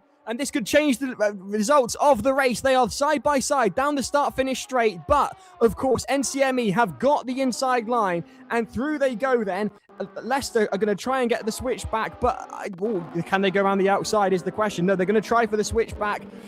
But I don't think it's going to work. And this is a great move there from NCME. Very, very well defended. And the timer has run out. This is indeed the last lap. Only this lap do NCME have to hold on in order to defend their race win, flashing their lights into the rear of the oncoming traffic. And that looks to me to be Sussex getting out the way. I think it might well be. And that is NCME through then with Leicester in tow. Queen Mary and Southampton following suit. Southampton in third, Queen Mary in fourth. Leicester, though, have got to make their move at some point before the checkered flag in the next few corners. 0.4 seconds down to 0.2. Leicester braking later as they try and coax NCME to make a mistake, and all of a sudden it looks like Leicester have backed off because Southampton are right there with them, and Leicester all of a sudden having to defend rather than attack. Southampton going incredibly wide there, maybe trying to chance their luck with a move, and it just didn't quite pay off. Leicester, I'm beginning to think, aren't going to make a move here. It looks to me to be NCME might well take it to the checkered flag unless they go for a last-minute, last-turn lunge behind the wheel of the Leicester car. As 0.3 seconds separating the two front runners. You can see some back traffic coming on the approach there to NCME. 28 laps complete on their 29th, the final lap now for this race, a huge race of absolutely epic proportions, and they try to go around the outside. Can they switch it back? No, they can't. NCME defending with masterful driving there, and NCME are leading, and they've got one corner to go. The huge hairpin at the bottom of this course. They're on the approach. They're 3 in a tow, and Southampton are going to try for it. So are Leicester. NCME closing them down, and they've got the perfect line, but they lock up. They lock up in a huge way, and that's Leicester through. Leicester are through, and they're going to take it. Leicester have won this race, surely, but can Southampton get second place? No, they can't. But at the very last minute, NCME locked up and they hit the wall, and they're crushed. They're defeated and sad. And that was huge. That was absolutely huge. That was amazing. A last-minute, last-turn lunge there from Leicester spout the difference between second and first. NCME couldn't hold on any longer. They braked so hard, they locked up, and it allowed Leicester to sail on through, and that handed Leicester the victory. What a race, Jess. What? I mean, I just couldn't stop watching. We thought MCME had it in the bag, but I think what Leicester did was just be patient, wait until the final moment to get the move done, and they did it. So, fair play to Leicester. Schaefer Bolton, Southampton came back to still finishing third on mediums, and Queen Mary, they're going to be happy with fourth, but don't forget they're going to get points deduction. But these results will now dictate the grid for the start of the second race with their second driver, if they have so. So we may see a completely different order at the end of the second race. We never know. So I can't wait. What do you think, Monty? Not listening, Jess. Ignore me for now. I'm just trying to grab a drive of her for you guys to go and interview just now. My goodness, that was a fun race. Yeah, I'll let you grab the driver for interview, Monty. I'm out of words for that one. That was so busy, and we still got another one of these races to go. How about that, right? I love it.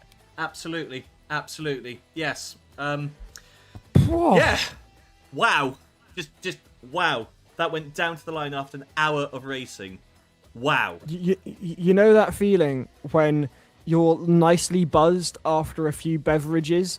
I've currently got that, and I'm completely sober. That was huge. I don't understand how an endurance race can yield so much fantastic driving, and the strategies across the board were brilliant. And NCME just a masterclass in pit strategy. Leicester, a masterclass in driving and patience and just everything. I do wonder how much these results are going to be affected by stewards' inquiries, because there was some elbows out at some points during the race. So that might not be how things stand when we talk to you next, or the results that get published on social media. So do stay with that, because it could well change things. That was impeccable. Yes. Leicester are going mad in the chat. They're over the moon. Amelia saying, "Oh my days, that was crazy. Hope we did you proud, Monty. Well done, UOL, and commiserations to NCME," says Dan Jones. Meanwhile, Spook 6mm says, "Wow," and Enweir says, "That was so good, but damn that lockup." Yes, that lockup was all that spelt the difference between NCME in first and NCME finishing in second. It really did come down to that. It was absolutely huge. Right now, though, we're going to cut to a behind the scenes then for Williams. Thank you very much. Hey guys, welcome to the Williams Experience Centre, where we're going to be hosting the final round of this season's Formula Student Sim Racing Series in their eSports Centre. I'm joined with Michael Preston, the eSports Chief Engineer for Williams Esports, who's going to be showing us around the facilities. Shall we go? Yep, let's go.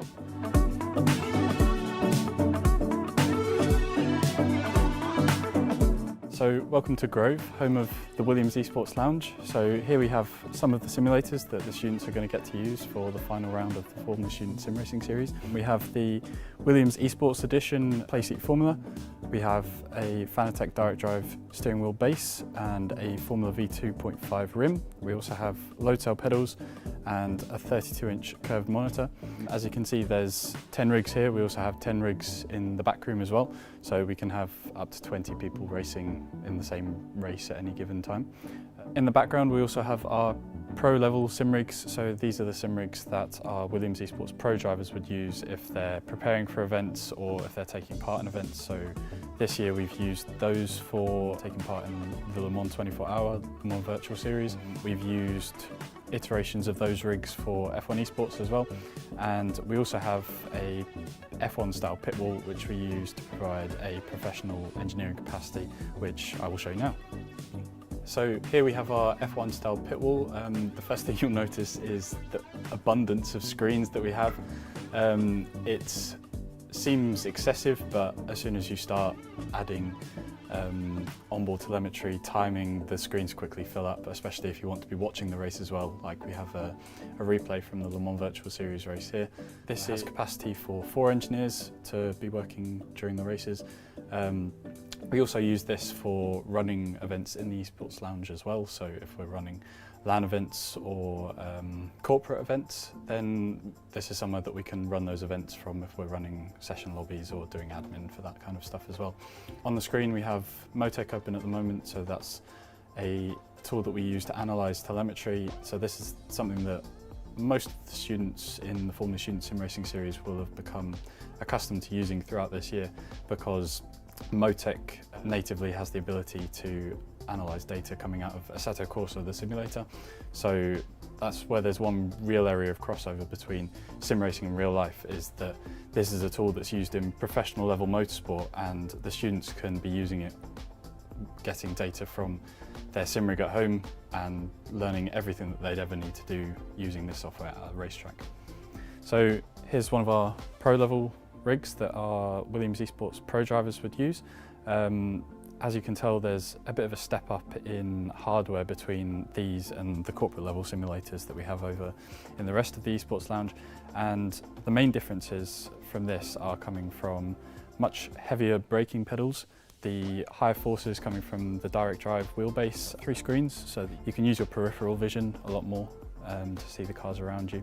Also, the much stiffer chassis for the rig itself. That's necessary to cope with all of the forces coming out of the steering wheel base and going through the braking pedal.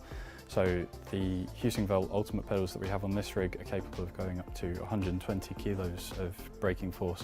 So that's capable of matching any or the majority of real racing cars. So a lot of force. Yeah, these are a really good tool for professional drivers as well, testing for real-world racing, as well as our drivers in their professional sim racing capacity. This looks impressive. Dare I ask the cost? Yeah, so the rig in its totality with the one PC included will put you back about just over 10,000 Great British pounds. Worth every penny, I'm sure.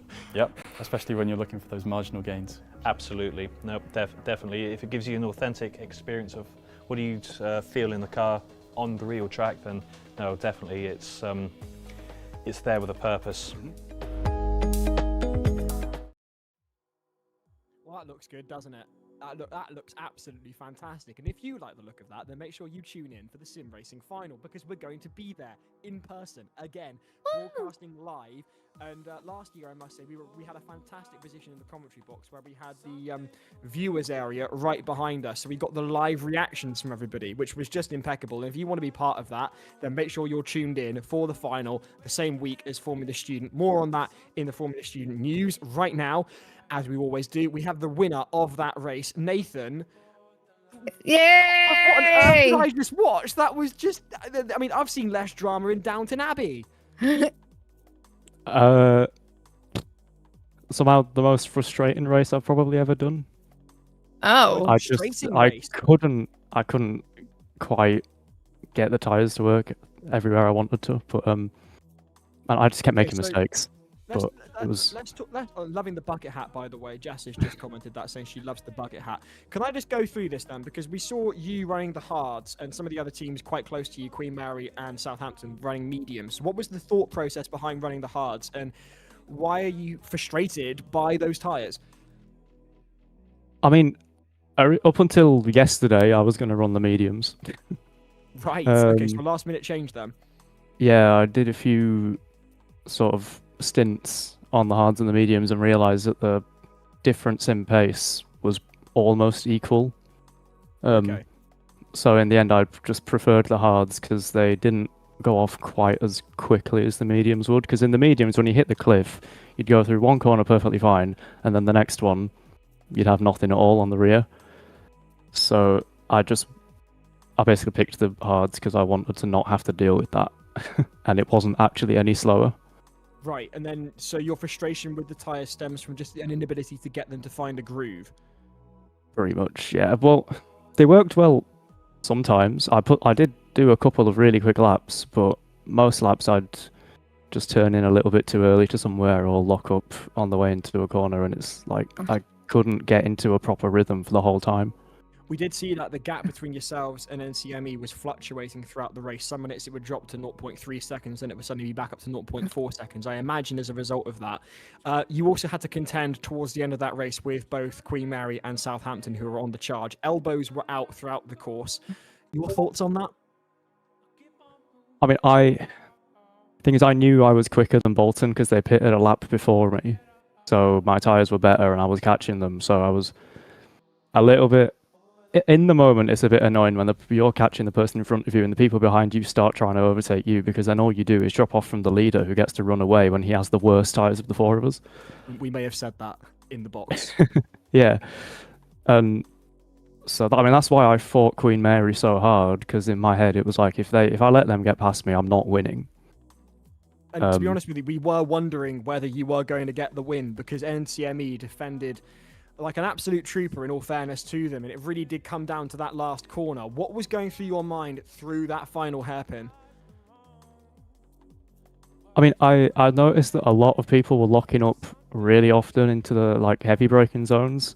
I also realised that I was braking a lot earlier than most people into those, so maybe I'm doing something wrong. But yeah, I had an inkling that he might do that. It would make sense, you're defending for the win with 3 people behind you on the final corner and your tyres are dead. I'd probably have done the same, to be fair. But I can imagine the frustration in the NCME camp, but it was an absolutely monumental race and you both deserve to win, but unfortunately there can only be one winner in this instance, and it was you. And a huge congratulations to you, because I know your team is going mad. Amelia especially, I can imagine, will be jumping for joy at these results, and the bucket hats will be flying into the air. I really appreciate your time, Nathan, and a huge congratulations on the win. I'd love to talk about Leicester's car going into FS, but we just do not have time. Thank you so much, and looking forward to seeing you at Williams and at Silverstone. Yeah, I'm looking forward to going and seeing you lot. Be good to see you again. Thank you ever so much for your time. Well done. Thanks, Nathan. Nathan, Love it.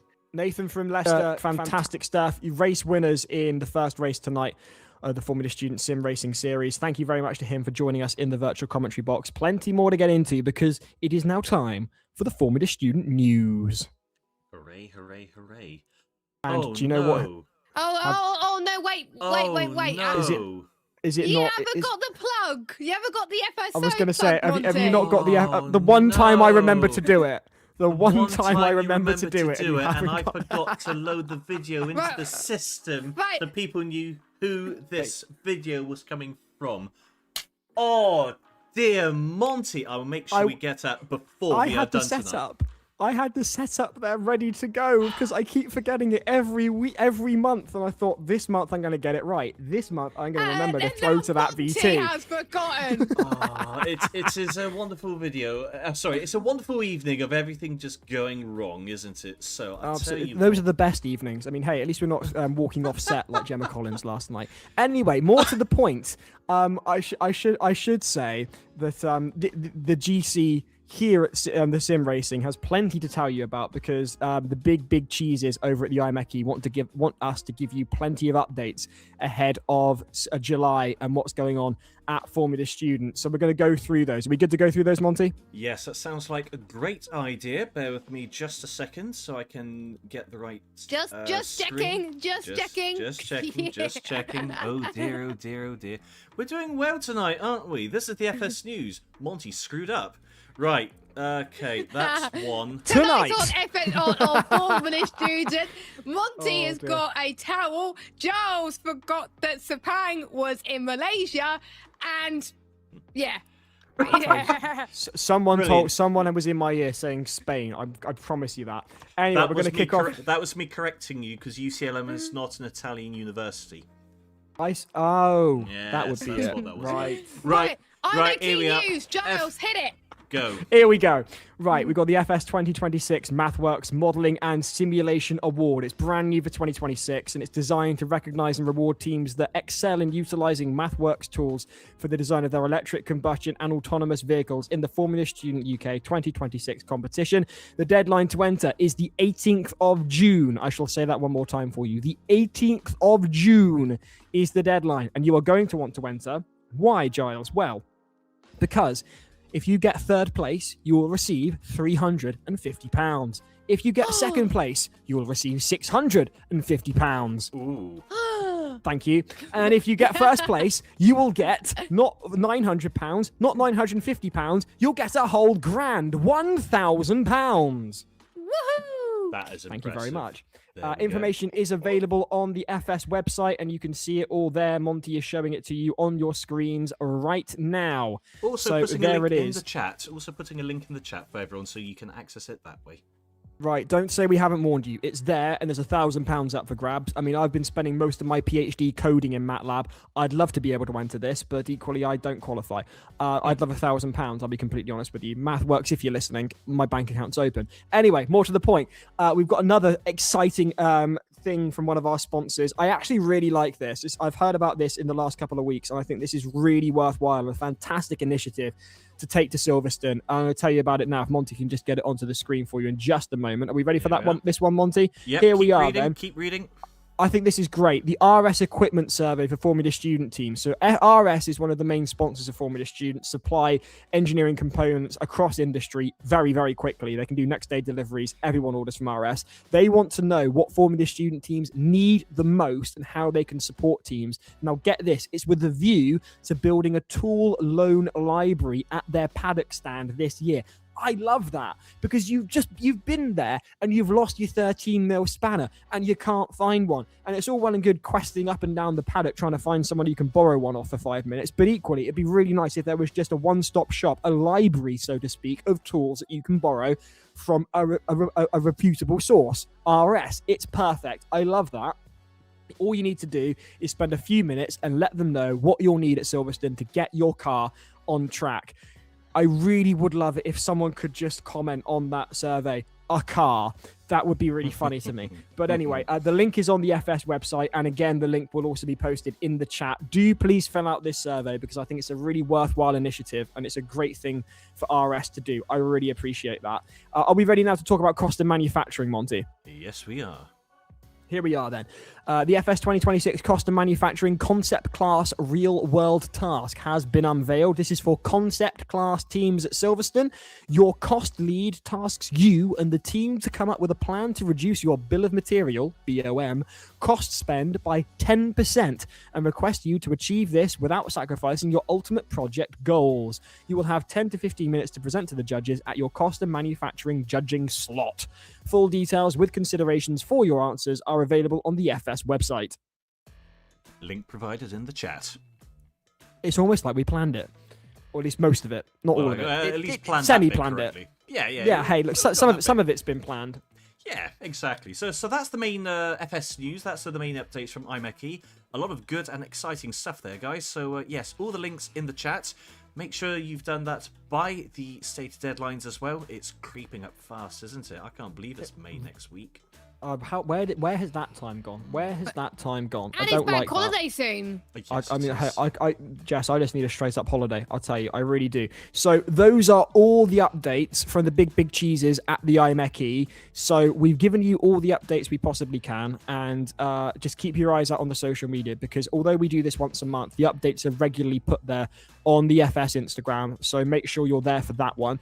Meanwhile, more Formula Student news in the form of Bolton. They've done us a meet the team. Shall we meet them?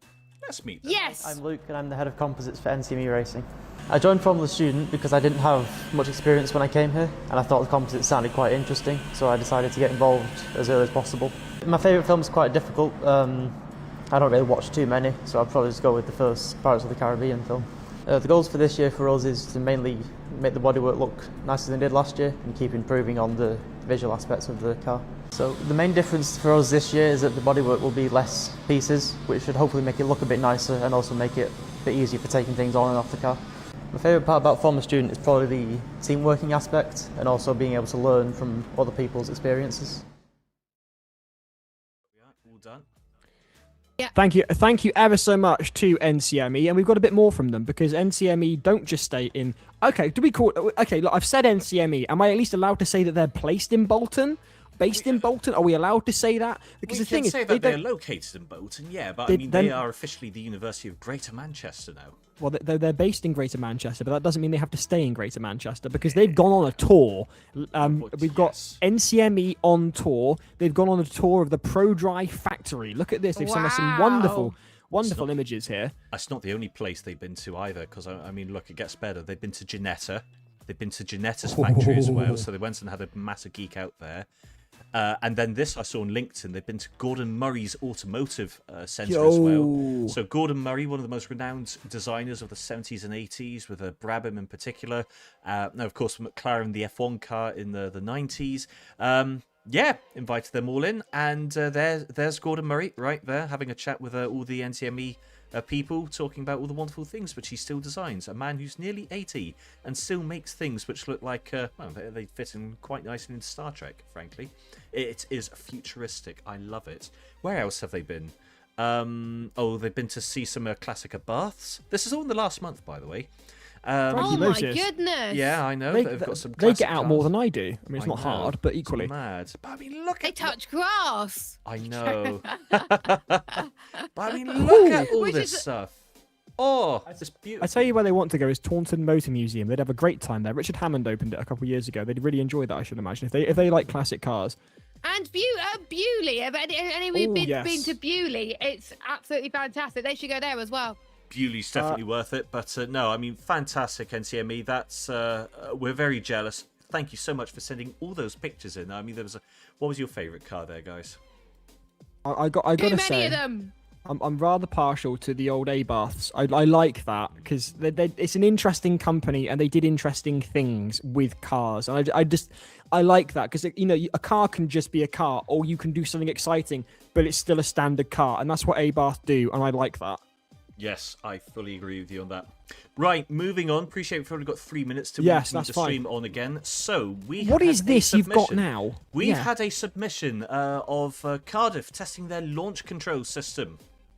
I wasn't even aware that this had been submitted. Ah, yes, this is a surprise, you see. So have a look at this, guys. We wanted to surprise you. Yeah, I think this is a really good launch control system. Ready for this one, guys?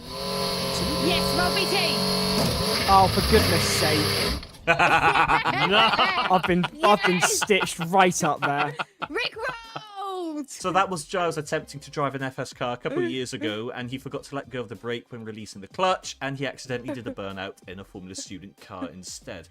However, jokes aside, Giles has actually been doing some good stuff of late. Now, what's this post all about, sir? Right, Explain. this post is about the Student Radio Chart Show. So for those that follow me on social media, you'll know I also present on Express Radio, which is the student radio station associated with Cardiff University. And around the UK, there's a bunch of student radio stations. So they're on what's called the Student Radio Network. Every week, a different station gets the chance to host the Student Radio Chart Show. It's our turn to host it on the 3rd of May. So that's Sunday next week. And I was hoping that if you've got time spare on Sunday the 3rd of May between 2 o'clock and 4 o'clock, I'd really appreciate it if you could tune in. We need as many listeners as we possibly can. With celebrating 30 years of Express Radio, hence why you've got that slight Britpop theme going on in that image there. Celebrating 30 years of Express, established in 1996. We've got huge guests joining us on the show. 2 icons of the 90s, one from a band that featured on the soundtrack to Scream, and one not quite yet confirmed, but if it does happen, one of the voices of music in 1996 will be joining us on the show. Plus, we're counting down the top 20 of student radio. So it's tomorrow's top 20 today, and you can get in touch. It's interactive. We want you to rate the music that we're playing. If it's rubbish, let us know. If you love it, let us know. Just get involved. 2 hours next Sunday. It'll be a lot of fun. How exciting. Fair play, Giles. Oh, I'll be tuning in. Definitely be tuning in. We recommend you guys do as well. He's a good radio DJ host as well, believe it or not. It's not just commentating he does. Well, thank you very much. Talking of very good things that people in the commentary box do, shall we have a look at this? Monty!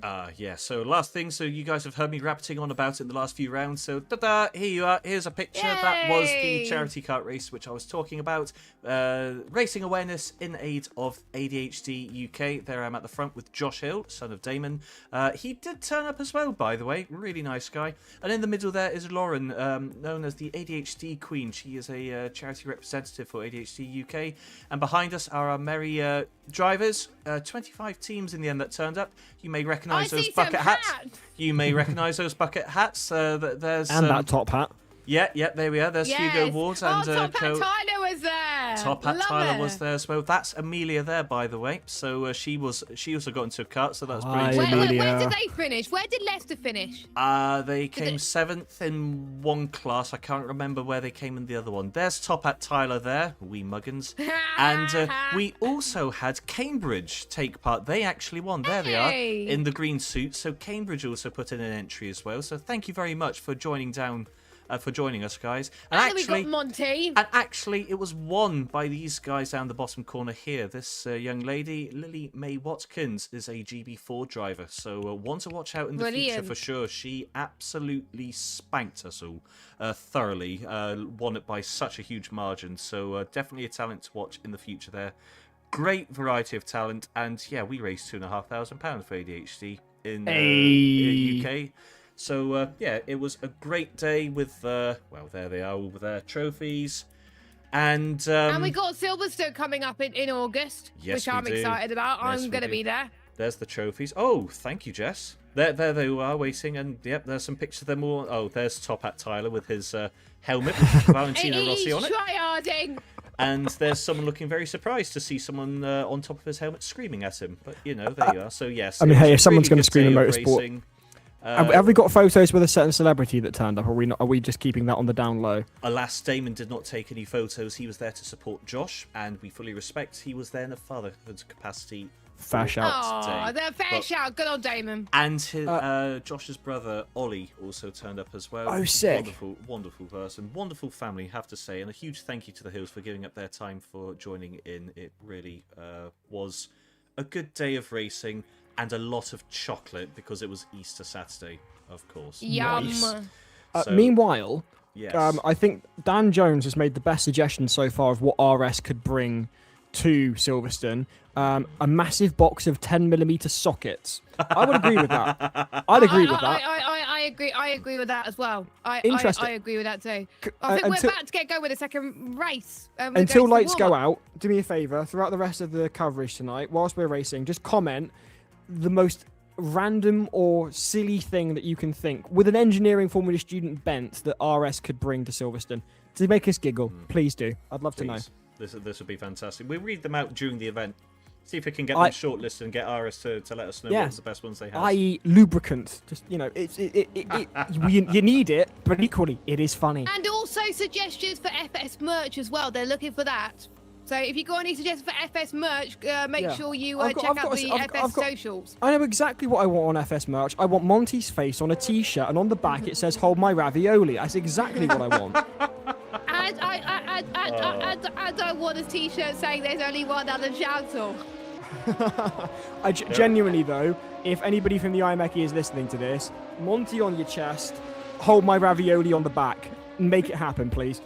Meanwhile, then, 1 minute 42 until we're going racing for the second time tonight in Malaysia, a virtual Malaysia, and we're going to see Leicester on the front row, and that's not gone well for Glasgow, has it? At least it's only practice. Fingers crossed it's not a sign of things to come for the Glaswegians. Meanwhile, we will have Leicester on pole, and then in second place will be NCME. And you can rest assured that those two will be duking it out from the word go yet again. Queen Mary and Southampton, well, I say Queen Mary. Queen Mary will be at the back, but you can rest assured that they'll be right there back at the front within a few laps. Yes. It is Daniel Solon after all. Getting a bit tipsy there. That's an interesting line through there. Very wayward. That's wallowing like Mr. Blobby through that corner there was Glasgow. As Vigo are out on track as well, so are Southampton on their outlap. Leicester amongst us. Looking good there in the dark are Glasgow. But as you were saying earlier on, Jess, the dark and the lack will change the break points and the break references for these teams. I'll be interested to see what it does to proceedings. Your predictions then, please, Jess and Monty. Also, why I want a Stavanger shirt, says Miss Mayor Pumpkin. Okay, cool. University of Stavanger. They are there. Yes, they will be there. Yeah, did they finish endurance? They just about finished endurance, didn't they? Off the top of my head, I know Vermilion are going to be there. I know Bizkaya are going to be there. I know that ECU from Australia are going to be there. There's a couple of other... I love them. Yeah, by the way, universities, I had a new phone recently in January, and my phone case looks empty. I want you to bring as many stickers of your university teams as possible so I can put it on my phone. So please do that. That'll be amazing. I just had Vermilions last time, and I want theirs again, but I want more than just Vermilion. So any universities watching that are going to Silverstone in July, make sure you bring some stickers so I can put it on my phone. Thank you. Miss Mayor Pumpkin says, wallowing like Mr. Blobby, leave that monstrosity in the 90s.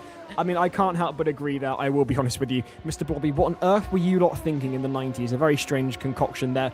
I would also like to say, I've actually made a bet with Cardiff, and I'm going to go public with this so that I have to be held to it.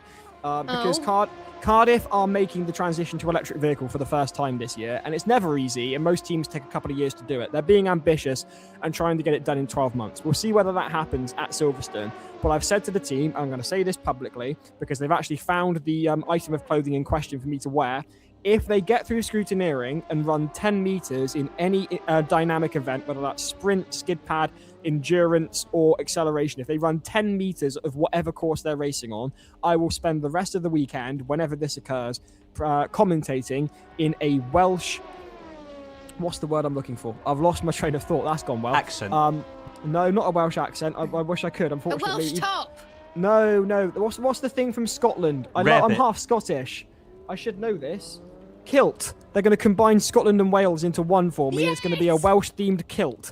And I shall wear that in the commentary box for the rest of the time if Cardiff can do 10 meters of any dynamic event. I didn't even know. And I will take a photo and I will send it to Chris to put on the FS socials. I didn't even know that Wales had kilts. Can we call it a wilt? Yeah, we could call it a wilt. I could quite it'd be up to if you're Welsh or you're Scottish and you're listening to this, can we call it a wilt, or is that cultural misappropriation? Equally, also do please comment, should I wear it full Scots? I'm not going to explain what that means. If you know, you know. Should I wear that kilt full Scots? I am half Glaswegian myself.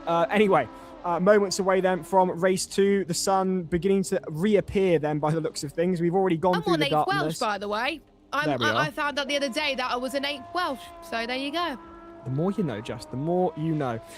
Meanwhile then, predictions for this next race. Let's have them. Jess. Oh, I'm gonna stick with my guns. I know Leicester had it in them, but MCME got the strategy. I'm gonna go with MCME. I can understand that. I really can. Monty, have you got time for a quick prediction? Yeah, I would probably say... I'm probably going to say the same. This should be NCME's now to win this time. They had some really good strategies there. Unfortunate last corner. I would love to see Solon, though. Queen Mary, last to first. They so nearly did it. They weren't far away. They were only a second away from achieving that. So I'd love to see them achieve that. Oh, yeah, they were, weren't they?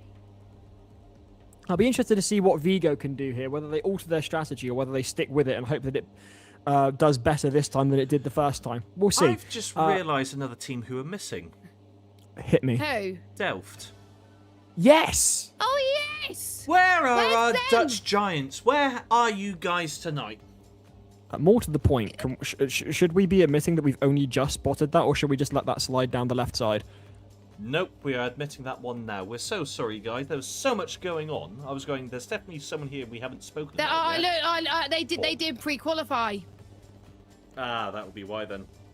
That will be why then. Yeah, I'm just looking at the list. If any, Hertfordshire isn't here, obviously either. Meanwhile, no shiny Arapramite says rooting for you, Mahiz Hussein. And Miss Maya Pumpkin says, take inspiration from Top Hat Tyler's helmet and wear a pair of undies with Monty's face under the kilt instead. Yes. I will be honest with you, I'm not quite certain I want Monty that close to my crown jewels. Thank you, sister, for the suggestion. I think it's time for you to have your next Coca-Cola. I could do with a Monster, if I'm being honest with you, or a Red Bull, or another energy drink. Here's the lineup then. Through the grid? Yes, please, Jess.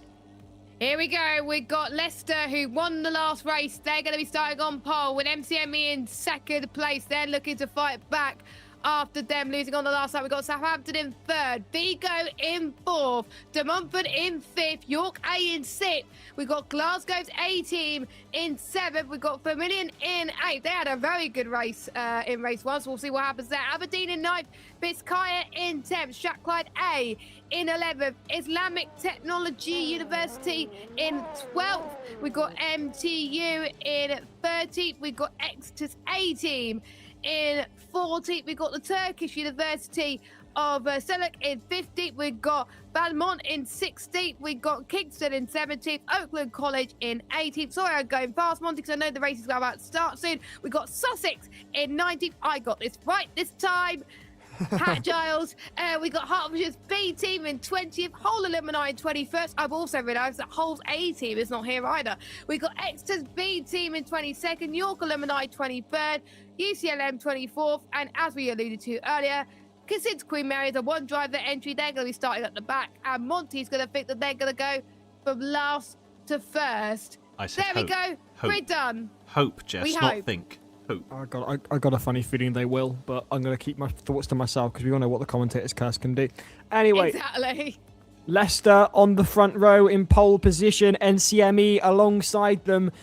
I must say Leicester have got the better line into turn 1, but then it immediately rotates through 180 degrees into turn 2, and as a result, that could mean that NCME are within a chance of taking the lead. But equally, as you can see on your screens there, Southampton, we saw them have an absolutely rocketing start off the line in the opening race tonight. Can they do it again is the question. The one thing they've got starting from third, it's a long drag down to the first turn, and that's exactly what they did. They got a good start and then got a toe off Leicester and NTME heading into turn 1, hence why they could get the lead. So some ways being third on the grid here is an advantage. I'd love to be able to tell what tyre I'd love to be able to tell what tyres the teams are on, but unfortunately, it won't let me until the race actually starts. So we're going to keep you posted on the tyre strategy shortly. I've got a funny feeling you're going to see Southampton and Queen Mary on the mediums again. And I'm interested to see whether Leicester switch it up, whether they switch to hards or mediums. I suspect NCME will stick with their previous strategy and stick it on the hards. I think Vigo mediums. I think Vigo mediums for this one. And oh, look at this! Is it a clown livery or is it to say? Oh no, it's Jay. I thought we were gonna get a clown livery. Boo! Yeah, that's what I was hoping. But hey, I'm all right with seeing JJRacing pink. You know. Yeah. It looks good in the half light. Support the pink. Moments away then from going racing for the second time this evening. As ever, please do comment. Where are you watching from? Who are you supporting? Here at Sepang for another hour of racing in these Maseratis. We've seen one of the most exciting races in Formula Student Sim racing history previously in the last hour. The next hour could be much the same. Do stay with us then. I can guarantee you it's more interesting than a bunch of has-beens arguing on ITV. Here come the lights then. One light up. Here we go.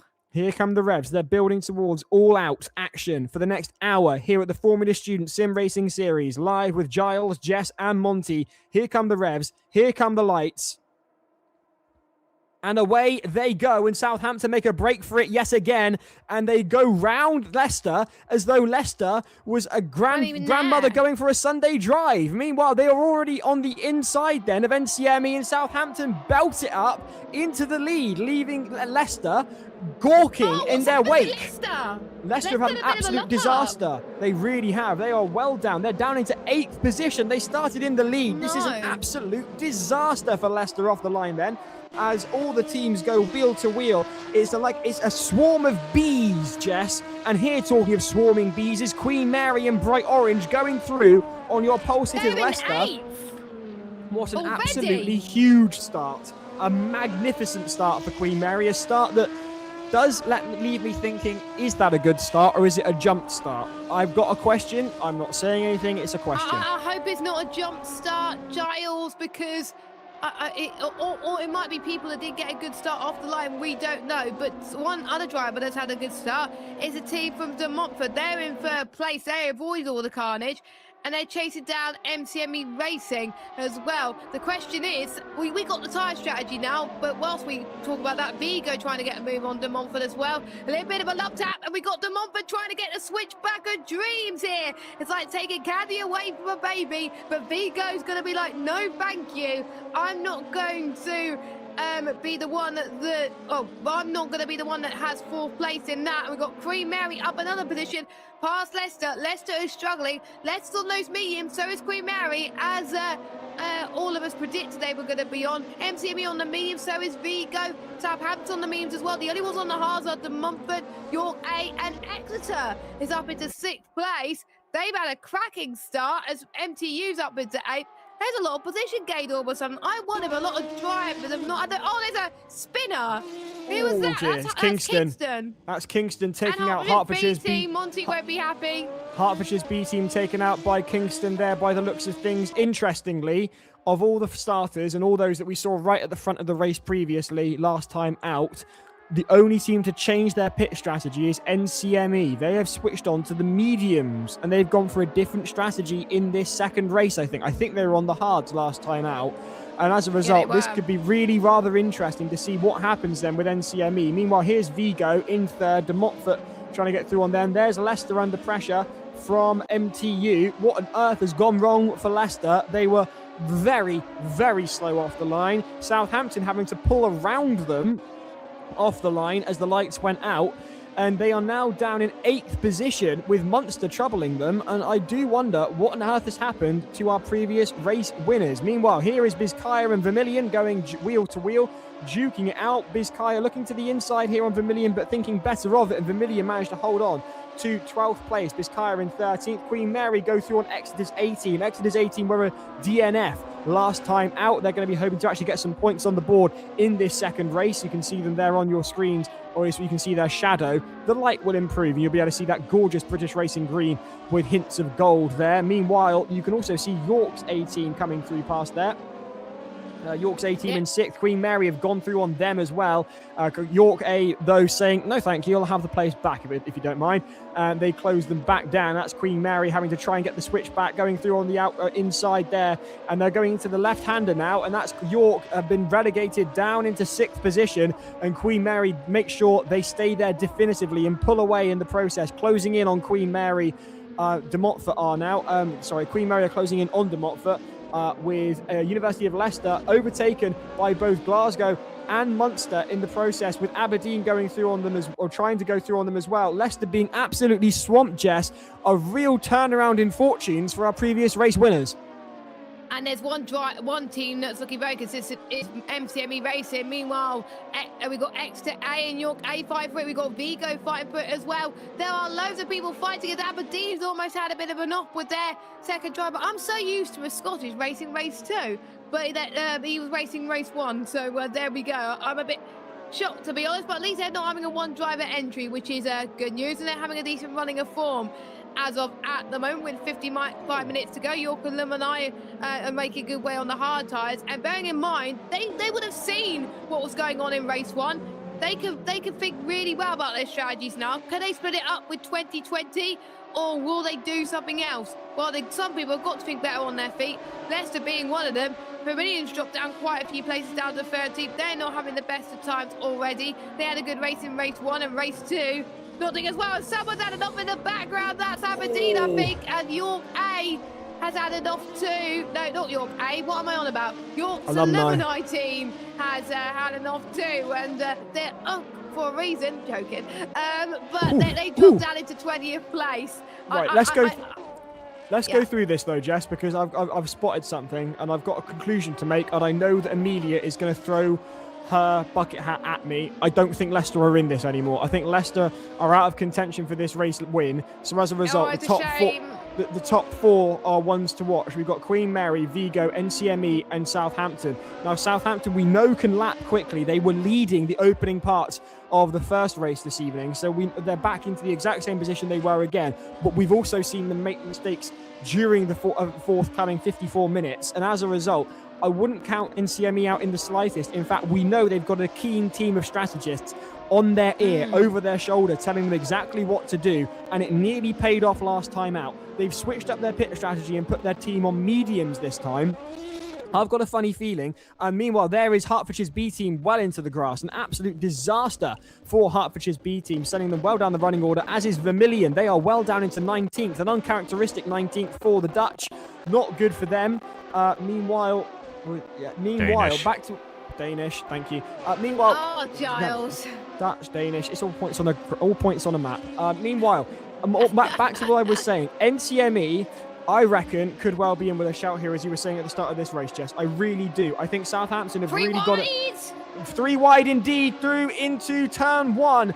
Go Sussex, Aberdeen. No, who is that? Sussex? Yeah, it is Sussex. You got it right first time, Giles. Thank goodness for that, finally. Sussex, I got you right. I didn't call you Surrey. Do I get a medal? No.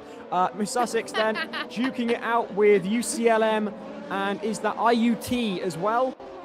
Yes, they are indeed. IUT in 16th, UCLM in 17th, and in 18th it's Sussex. IUT ahead then of UCLM, with Sussex waiting in the wings, just closing the pair of them in.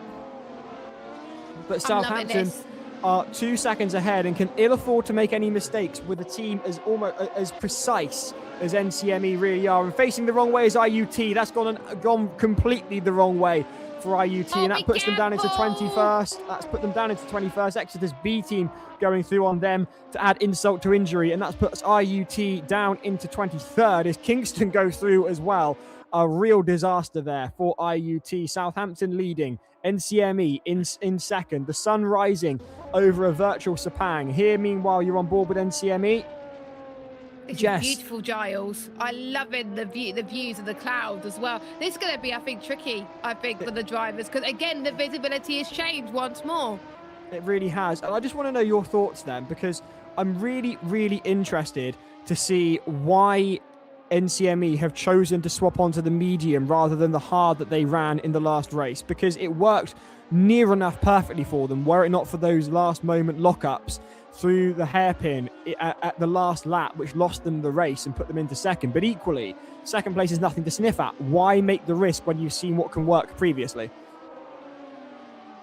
Yeah, I think sometimes MCME, don't forget, lost the race, so they've got to try and go for something different. But sometimes you've got to maybe stick with what you know, because to be fair, they were so close to winning.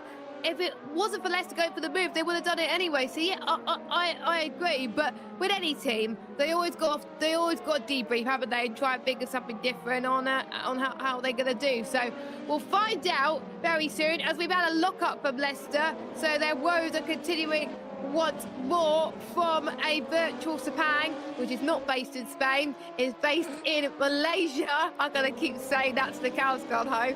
I'm not gonna let this go, unfortunately. I have noticed, Jess. Carry on. Meanwhile, then we've got I sound like Arkwright in Open All Hours, for goodness sake. Can someone get me a look on the rear end of that car so I can work out how to say it? Oh, hang on, York's alumni going a bit squiffy there. Was that your? No, it's Oak. Sorry, that's Oaks. That is Oakland's College. There, they've got a little bit squiffy, but fair play to them. I still can't get over the age of this team. Right, that's Ballamand. I can never work out how to pronounce it. Ballamand University. They are there in 13th position, under pressure from Oakland. Meanwhile, here's Hull's alumni team. The gap, meanwhile, between Southampton and NCME, it feels like Southampton have heard what I've said and they've put their foot down and really opened up a gap. It's 4 seconds now between Southampton and NCME. They need to be building up a buffer, do Southampton, because we know when it comes to pit stops, NCME are absolute masters. NCME, in fact, only 0.8 seconds, 0.7 seconds ahead of Vigo, who flashed their lights into the rearview mirrors of NCME. Really, really interested to see how this pans out with them on their new strategy with the mediums. Vigo in third, then Queen Mary waiting in the wings in fourth. We'll be hoping to capitalise. I know McScottish was hoping that someone could nerf Daniel Solent. I'm not entirely sure how sporting that is, McScottish, but I do understand the frustration, because how can one driver be that good from the back to like the top 10 in less than a lap? It's huge. Meanwhile, NCME just beginning to feel the pressure, just beginning to build a sweat up with Vigo right behind them now. And for a team we saw that with Southampton last time out, didn't we? They had the same problem. So the Malaysian flag is actually just a representation of the rear left tyre after each stint, says McScottish. Daniel Letard explaining that mediums and hards have very, very different strategies, as we've been discussing. He says, I think it's 2 stops for hards versus 3 stops for medium and hards. So if you switch between the two, you've got a 3 stop. If you stick on just the hards, you've got a 2 stop. Thanks to Daniel for the insight there. So NCME switching on to a 3-stop strategy. Will it pay off for them is the question. Meanwhile, Vigo here really challenging NCME to put their foot down and potentially spend their tyres a little more. We know the medium goes away quicker, and NCME will be thinking, well, no, I don't want to spend my tyres earlier. I've got a 3-stop, and I know exactly when I want to pit, and it's not now. But with the pressure they're being put under from Vigo, those tyres are going to burn away, and they might have to adjust their strategy accordingly, because Vigo really are politely, mind you, but with a bit of force, putting the pressure on the second-place team, and that is allowing Southampton to pull away with it. The gap now up to nearly 5 seconds as NCME have to put all of their attention onto their rear-view mirrors rather than the track ahead. And Vigo trying maybe to sneak it down the inside there, not quite close enough, but it's worth a shot, and it just lets NCME know that they are right there with them as they approach the final hairpin now, into 5th, into 6th. Queen Mary in the background there. Not anything to contend with now. Vigo, though, contending with NCME as they go through on the inside of the hairpin, and there's no bite back. There's no nothing from NCME. They've got nothing to say until now as they try and get the switch back onto the start-finish straight. The 2 drivers side by side into turn 1. Now note that Vigo has got the inside line into turn 1, but do remember it switches 180 degrees into turns 2 and 3. So NCME are definitely not out here just yet. It depends on who breaks later, and that does look to me to be Vigo breaking later. NCME trying to get the switch back here, but Vigo showing an absolute masterclass in defensive driving. Elegantly done, positioning their car so well. It's like almost ballet on tarmac, and that is Vigo well and truly, or at least I thought so, but here comes NCME now into turn 4. Can they get through here? I'm not 100% convinced, though. They are right there side by side. It's going to have to be the switchback if they can, but it's not. And they get closed down and pushed onto the grass just ever so slightly. And Vigo, well and truly, into second place, and NCME have now got to consider whether they want to duke it out for a second place or whether they want to defend for third, because here comes Queen Mary. Yeah, it seems to me that MCME might not be managing their tyres effectively, but Queen Mary, what you want about, has had experience from the last race, and they know how the strategy is going to work here, and they're managing their tyres quite well. To effect, they're going to try and go side by side here, but no, Queen Mary backs off a little bit from MCME Racing. Looks, it's going to be close on who's going to get the overall points haul this evening. It would be Queen Mary if they didn't have like a percentage points deduction based on their one driver entries, I think. But there's plenty of other drivers that could, and plenty of other teams potentially that could be top spot as well. Vigo surprised me, Giles, because they've learned from their mistakes last race and they're up in this fight for second place. Yes, they're 7 seconds behind Southampton. You can tell Southampton has been back to the drawing board, haven't they, with their strategy, because they were nowhere towards the first half of the race. And now look at them, 7.1 seconds, they're leading this race. That's the beauty of having 2 races in one night. Well, it's what they had to do. They knew they had to do this because they knew that NCME were going to be a force to be reckoned with. But I'm not 100% sure whether this change in strategy for NCME is going to pan out for them. Meanwhile, here comes University of Glasgow having to contend with Hull's alumni, blocking for dear life into the final corner of this lap, diving to the inside. Our Hull's alumni, they're side by side with them. They're a nose ahead, our Hull's alumni, and that's Hull alumni up into 9th place. Can they get the switch back? Can Glasgow? They're back level with them, but Hull's alumni are still ahead. They've got to put their foot down and brake late. They will have this position. They shoot off like a rocket. Glasgow chasing, panting to stay up with them, and they are just about there with them. But I got a funny feeling this is going to be Hull's position. They close in, they lock in, and Glasgow sweep to the inside, and here comes Glasgow, and Glasgow are back up into 9th momentarily. Side by side through turn 1 into turn 2, trying to force them out, trying to close Hull out. Are Glasgow are nose ahead, having taken back the position, and they do stay there. Glasgow back into 9th. Yeah, Glasgow doing a great job, and we got Leicester pitting. They had to do something different. They know they were a little bit further behind, and we know the undercut's powerful. So with Leicester, they're coming in. Familian doing the exact same. They're coming in as well. We've got Queen Mary. MCME has made a mistake, and Queen Mary's capitalising on it. And look at De Montfort. De Montfort's in there as well. And Vigo, actually, no, it's Vigo that is in this fight. Never mind. 3 wide. Vigo's chance of P2 may be sort of ruined here.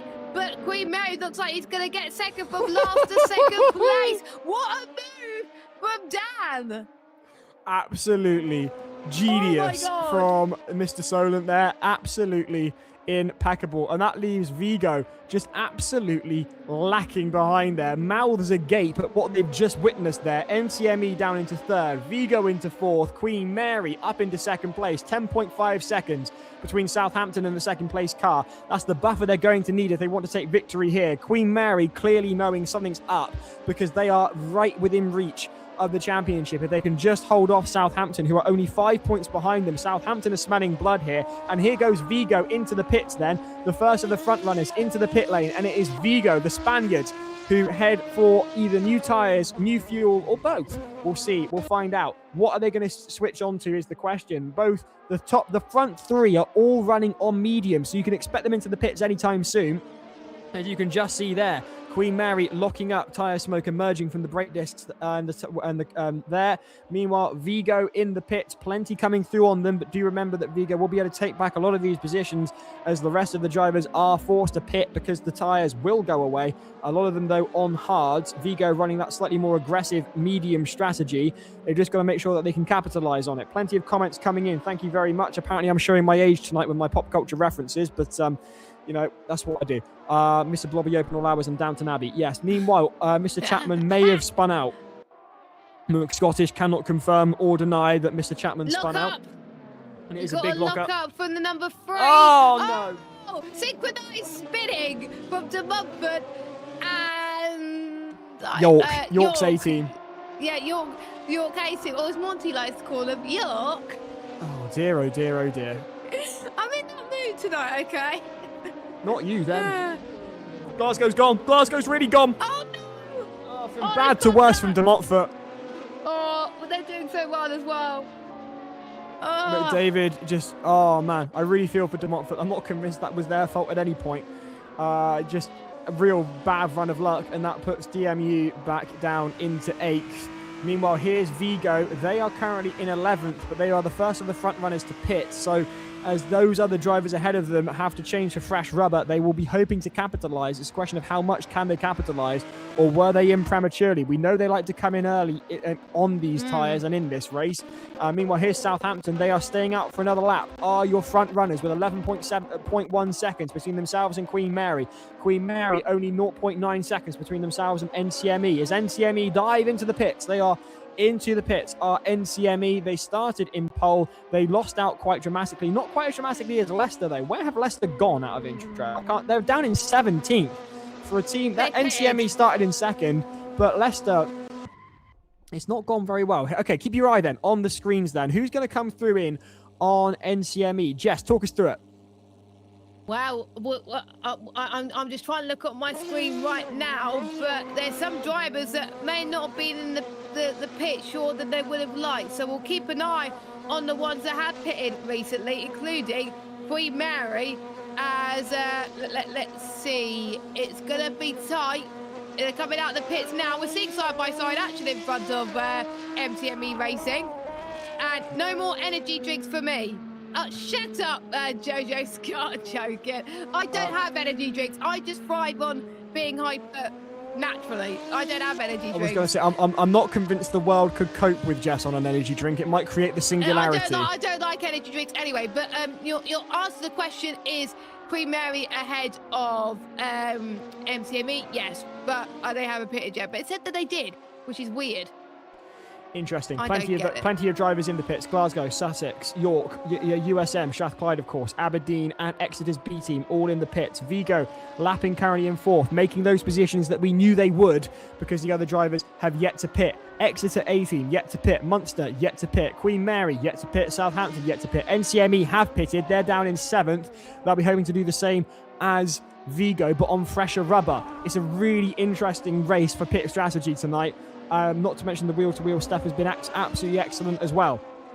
As Vigo continue on lapping. Here's Monty. Hello, just interjecting here. So Vigo have made 5 seconds on NCME in those pit stops. So something must have happened to NCME compared to Vigo because they were a bit long. They were a bit longer than we thought. I was questioning on they were there for a bit longer. So I wasn't the only one imagining things, Monty. Yeah, no. So they must have taken on some fuel or something. But yes, as you can see, Vigo are now 5 seconds ahead of NCME. Oh, 6 seconds now, beg your pardon. Ahead of NCME, even though when Vigo pitted in, they were in at the same time. Meanwhile, Queen Mary, I see, are now in the pits. Queen Mary are in the pits, and not to mention, of course, Southampton are opening up that gap. But I've got a funny feeling that Southampton will pit on the next lap, and the question then becomes, I don't know. I shouldn't think so, Jess. But my thought process is, if Queen Mary are on fresher rubber, they can really close up that gap, and they're going to come out right behind Southampton. And Southampton will take a little while to get those tyres warmed up. And I think Queen Mary could capitalise on this. But Vigo have gone through, as we thought they might do. And NCME are right there with Queen Mary. Queen Mary coming out of the pit lane just ahead of NCME. And Queen Mary are going to have to make sure they get those tyres up to temperature very, very quickly in order to avoid an NCME on the charge. But the gap is already opening up. Note then that NCME are on the hard, but Queen Mary are on the medium. So this is going to be quite interesting. Can Queen Mary go the full distance on this hard? I don't think they can. I think they're going to have to do I don't think so. It'll have to be another pit stop with 10 minutes to go, I would have thought. Jess, De Montfort in the pits. As our Exeter's A team, they're coming right out again. Southampton then 32 seconds ahead of Vigo. That now would be the time to pit if I were Southampton. 37 minutes, on the board. And you can see there, De Montfort closing in on the back end of Glasgow. You get Leicester ahead of them. They've worked their way back up to 9th, having started on pole, but it's hardly the result that Leicester will have wanted. Here then comes De Montfort. Are De Montfort close enough to make a move on Glasgow? Not just yet. Can we get a look at Southampton? I'll be interested to see whether they choose to pit. So stay with Southampton. Yes, they are. Here they go. They came in roughly about this time last time, as far as I remember, with 35 minutes to go. Indeed they did, and they are in again. Southampton in the pits. Vigo 30 seconds behind them. Have they got time to get back out in the lead? And what tyres are they going to come out on? We're going to flash to the map. Let's keep an eye then on where Vigo's car is relative to Southampton in the pit lane. Keep an eye on this then, because it could be crucial to the overall race result. Were Vigo right to go early? Were Southampton right to go late? And who can take the best advantage of it? Keep your eyes on the screen. Southampton already on the approach to the pit exit. It was an incredibly slick stop from the team from the coast. And through they come then. Out on, and that is Vigo into the lead. Vigo take the lead from Southampton. And Southampton are down into second, but they will have fresher rubber. So they will be able to try and get back on them. Queen Mary waiting in the wings there. Not 3 seconds between themselves and Southampton. Southampton then 1.5 seconds from the back of Vigo. Daniel Letard questioning the racecraft of some of the drivers on track. As Southampton just begin to lose Vigo. Vigo, it was 1.5. It's now 1.7. Vigo opening the gap up.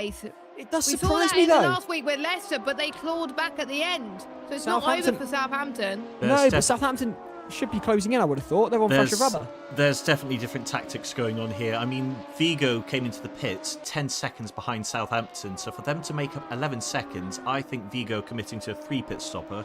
They fueled less, fresh tyres, lighter car, very quick laps. To be able to claw back that difference, they must be running fundamentally a different strategy to the rest. I reckon everyone else is on a 2-stop and Vigo trying their 3-stop again. That's my theory. I'm not sure whether Southampton are on a 2-stop or a 3-stop. I'm not sure whether they know. It feels to me like a level of uncertainty. It's hard to tell. I don't like Vigo are clearly very confident in their strategy and they're committing to it. I just don't feel that confidence coming through from the driving and the strategy here from Southampton. But that could just be me and my complete inability to call anything. Meanwhile, here's Queen Mary in 3rd place. They're 2 seconds behind Southampton. You can see the front runners at the top of your screen there. Leading is Vigo with Southampton behind them. 1.2 seconds the gap has dropped to now. Meanwhile, here's Bizkaya locking up there and inviting York to make a move. York closing in on them. Leicester behind them there in 9th. And through, meanwhile, goes Hull's alumni team. They're in 6th. A very good result for the alumni from Hull. Or Hull, as I should say. As Leicester bring it in then on to York. How close can they get to the front, Leicester, with 34 minutes to go? I'm not sure, if I'm being completely honest. I hate to say that because we do like Leicester here in the commentary box. I love their design of their actual Formula Student car. I just love the simplicity of it, and it just works when it turns up. And also the 2-year design cycle. I'm a big fan of that as well. But this race has not worked out for them, given that they started on pole. Meanwhile, UCLM under pressure from Aberdeen. Chapman behind the wheel then. What can Chapman do? Hopefully not go off a second time, fingers crossed for everybody from Scotland watching this. Very, very close to the rear end of UCLM then. Tucking in to get the slipstream. Keeping it very, very close indeed. And now diving to the outside. Do Aberdeen on UCLM. And they're very... through into the hairpin they go. Aberdeen on the inside. Oh, that's nicely done there from Chapman, but the UCLM are right there with them, and Chapman's really got to put his foot down if he wants to close them off. UCLM sticking with it, keeping the door open to maintain their position. Aberdeen and UCLM side by side, and in they go into turn 1. And UCLM have brought the place back, but can Aberdeen get the switch back? I don't think they're ahead. They're not ahead enough to do so, and UCLM. A masterclass in defence, but they are really, really level pegged here, these two drivers. They are. They've got their even pace, it looks like, as well, which shows that the level of respect they got in racing if they could just give so much room. And it's so tight in certain corners as well. But I'm looking at the gap between Vigo and Southampton. It's closing. Southampton know what they've got in them. They got the potential tyre offset. Could we see the point where Vigo could be potentially struggling? We'll find out very soon. Shout out to Oakland, by the way. Yes, they're running an 18th, but they're still going to get a good haul of points. They're fighting against top universities, and they're doing a sensational job, and they're keeping out of trouble mostly. Yes, they've had a few spins, but they've got plenty of years in them to just offer students to learn and grow. As we got Aberdeen, it's went too deep. Aberdeen back ahead of UCLM, nearly lost it there with a lock-up. I know Jojo Scott will be on the edge of her seat. She said to you, Jess, don't change. We couldn't change Jess if we tried. We wouldn't want to. Meanwhile, Bizkaya then side by side with York's A-team. This is going to be very, very interesting. Bizkaya are going to have to try and defend into the hairpin on the wide line. I don't think they're going to be able to. They've just about held on to it there. A nose ahead of York. We know how aggressive York can be. They closed them down, and York trying to find a way through. York think better of it and decide on getting the slipstream. Stick right there with them under the rear wing, and then they go through on the inside. And that's York choosing the inside line on Bizkaya, locking up, and that's going to let Bizkaya maintain position. Surely, yes, it does. But York is still there, and they touch, and they are side by side, and the body paint has been swapped between Bizkaya and York. Bizkaya holding on to 7th place, but York still right there with them. Yeah, Bizkaya. They're doing a great job, to be fair. Consistent. They're going to score some decent places out of this and decent points. But don't forget, this is their first season in the sim racing, and they've scored some really decent results. I think we've seen that with plenty of other teams that are learning, they're finding their feet in the first season. Just watch for what's going to happen next season with all their experience behind them. They could learn quite a lot, coach maybe the first year potentially.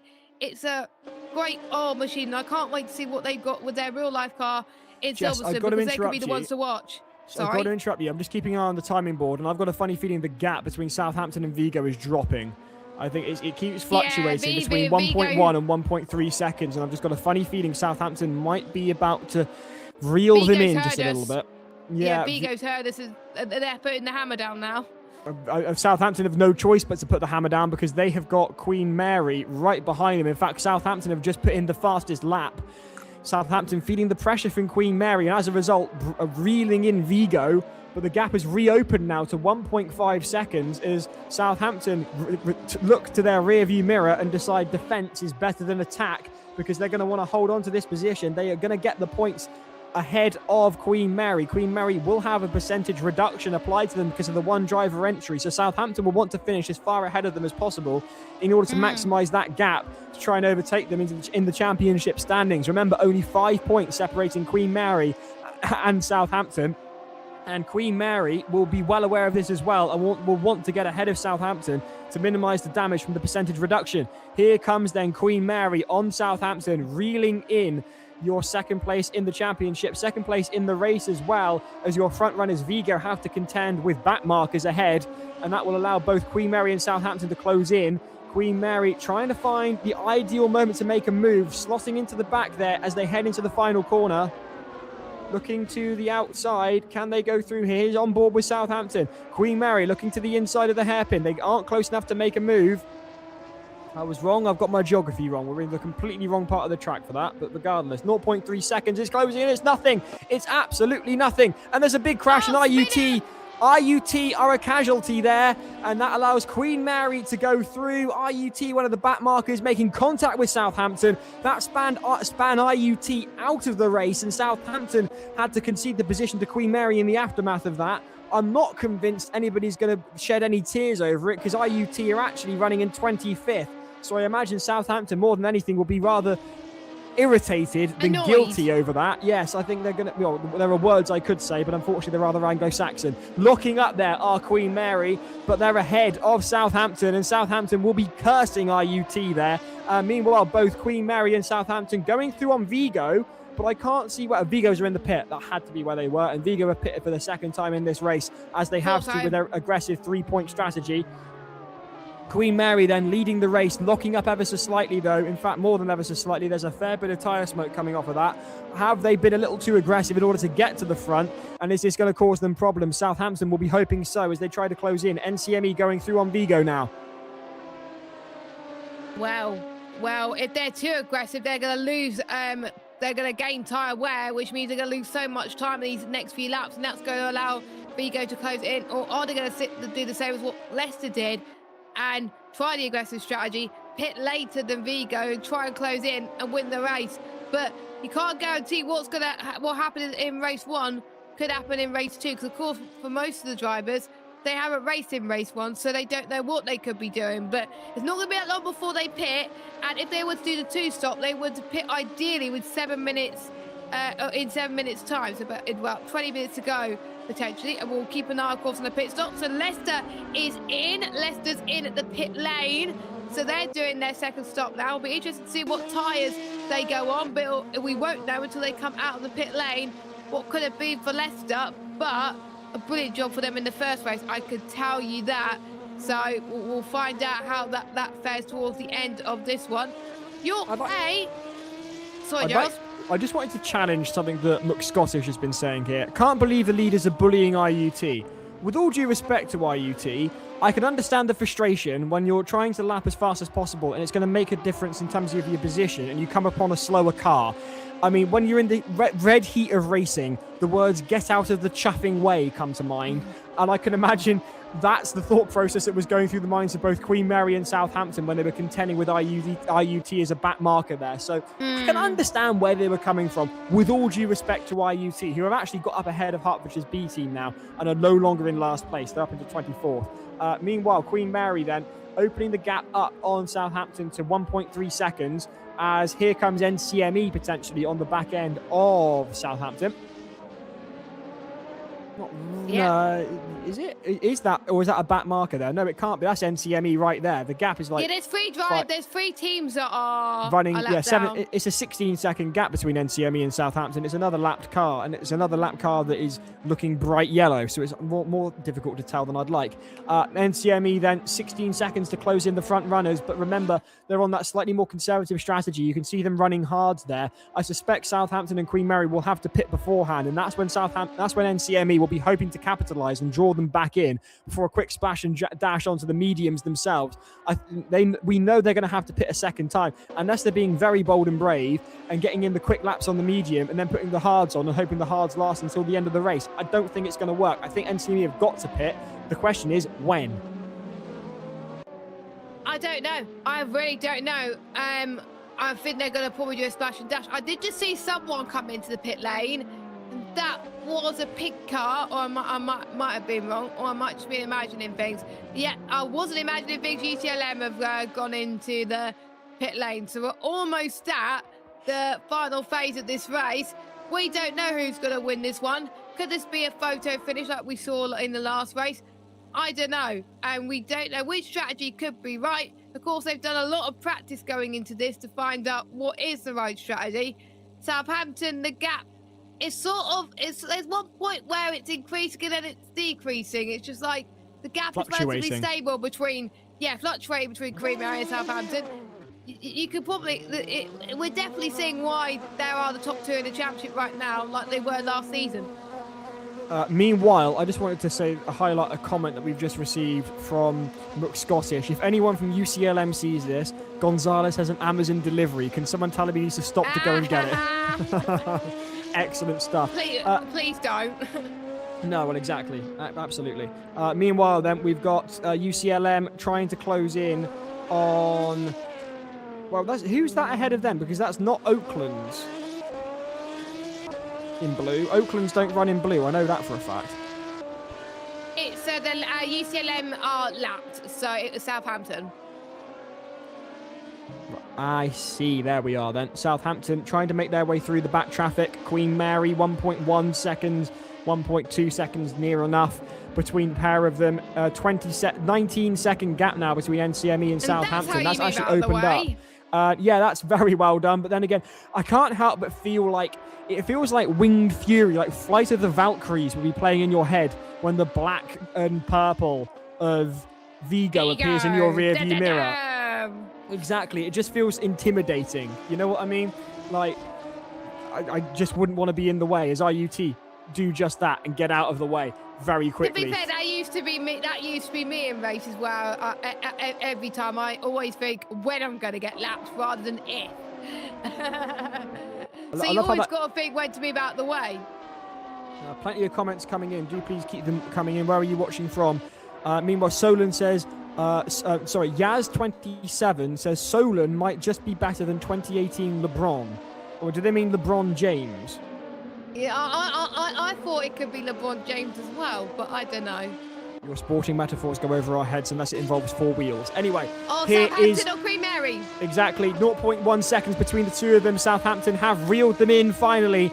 And can Solon really do the full LeBron and defend against a charging Southampton? They've got the inside line on the hairpin, the final corner of this lap. They stay ahead, they hold them off, and they're now onto the start-finish straight. Who is going to get the perfect line into the first corner, which sets them up for the 3-corner chicane that opens this lap? And through then goes Queen Mary, holding on very nicely, I must say, to this position, locking up ever so slightly, but giving Southampton nowhere to go. The line is completely impenetrable for Southampton, and that is Queen Mary holding on to the lead of this race with a 0.287 second gap.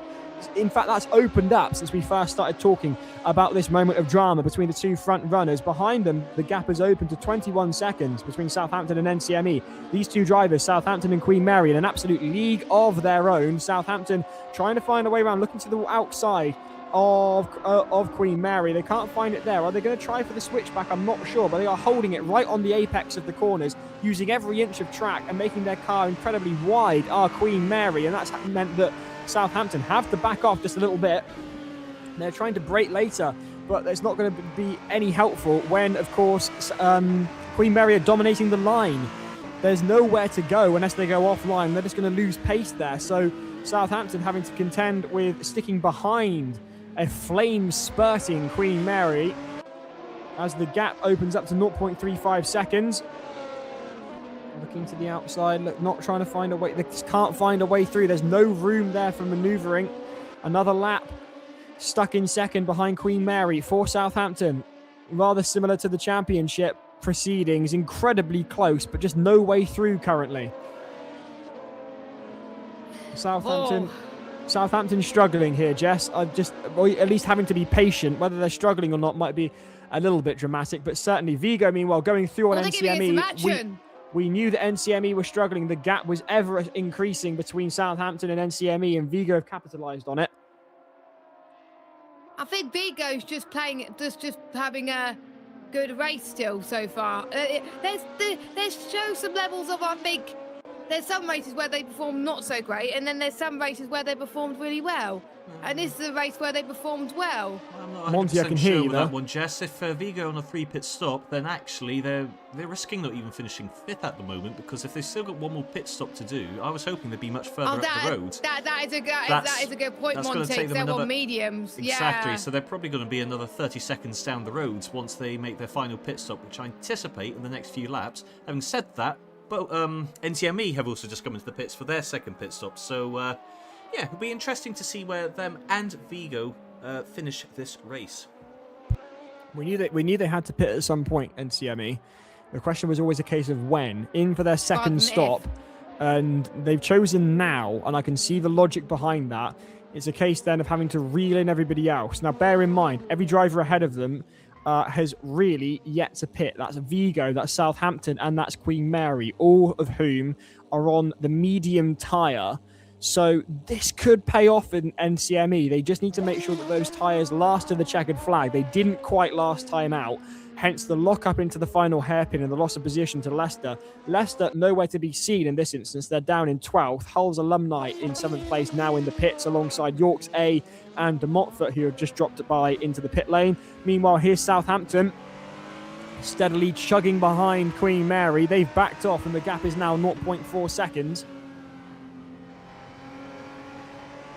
Gap is coming down, but the question is, when will Southampton go for the move? Queen Mary's going on the defensive, it looks like. Queen Mary does not want Southampton to have any sniff, because if Southampton is close enough, Southampton can steal points for Queen Mary. It's going to be a dogfight between those two. I'm not convinced they're going to keep this clean. It's all on the line here. You're watching the battle for the championship right now, as through the hairpin, the two front runners go into the pit. They both pit at the same time. This is monumental stuff. Really excellent here from both Queen Mary and Southampton as they both enter the pit lane. A drag run to the pits. That would have been lovely. NCME then will have to try and capitalise on this. 55 seconds down on the front runners. And that Vigo will be your race leaders very shortly. 18 seconds behind the leaders. Oh, no. They haven't stopped yet, Jess. Yeah, they haven't stopped. I thought they stopped at a box and did it, but I must have been imagining things. Meanwhile, Vigo is now ahead, but again, they will still have to stop one more time, it looks like, according to our strategist of Monty. Southampton back out, but the question is, where's NCME in all of this? Still 35 seconds behind Vigo, and not much further behind Southampton and Queen Mary. NCME then, I'm not sure. Is that the last stop that we're going to see from Southampton and Queen Mary? Both bunched up. Southampton seemed to slow down and kind of brake check almost Queen Mary there. We see different strategies. Yep, I would say this is the final pit stop from Queen Mary and Southampton. That is their second and presumably final stop with only 15 minutes left. Crucially, Southampton jumped Queen Mary at the pit stop. So this, I believe, is the overall battle for the leads, because Vigo should be having to make another pit stop in the next 3 to 4 minutes. Vigo will have to, and I don't think that NCME can catch up. They're too far behind, even on the medium tyre. They'd have to absolutely barbecue those tyres in order to make up enough ground in the next 16 seconds.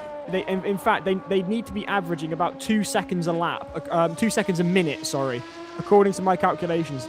With the gap as it stands now, with 16 minutes to go, they'd have to be averaging a 2-second gain every minute of time that we've got on the clock left. As Southampton go down the inside and try and defend against a charging Queen Mary, who come through here on the inside there, and they are ahead in an absolutely gorgeous manner. So elegant there from Queen Mary, who closed down Southampton and put themselves back up into almost the lead. Well, it will be the lead once Vigo come in, and they're going to have to at some point. So this is the battle to watch here between Queen Mary and Southampton.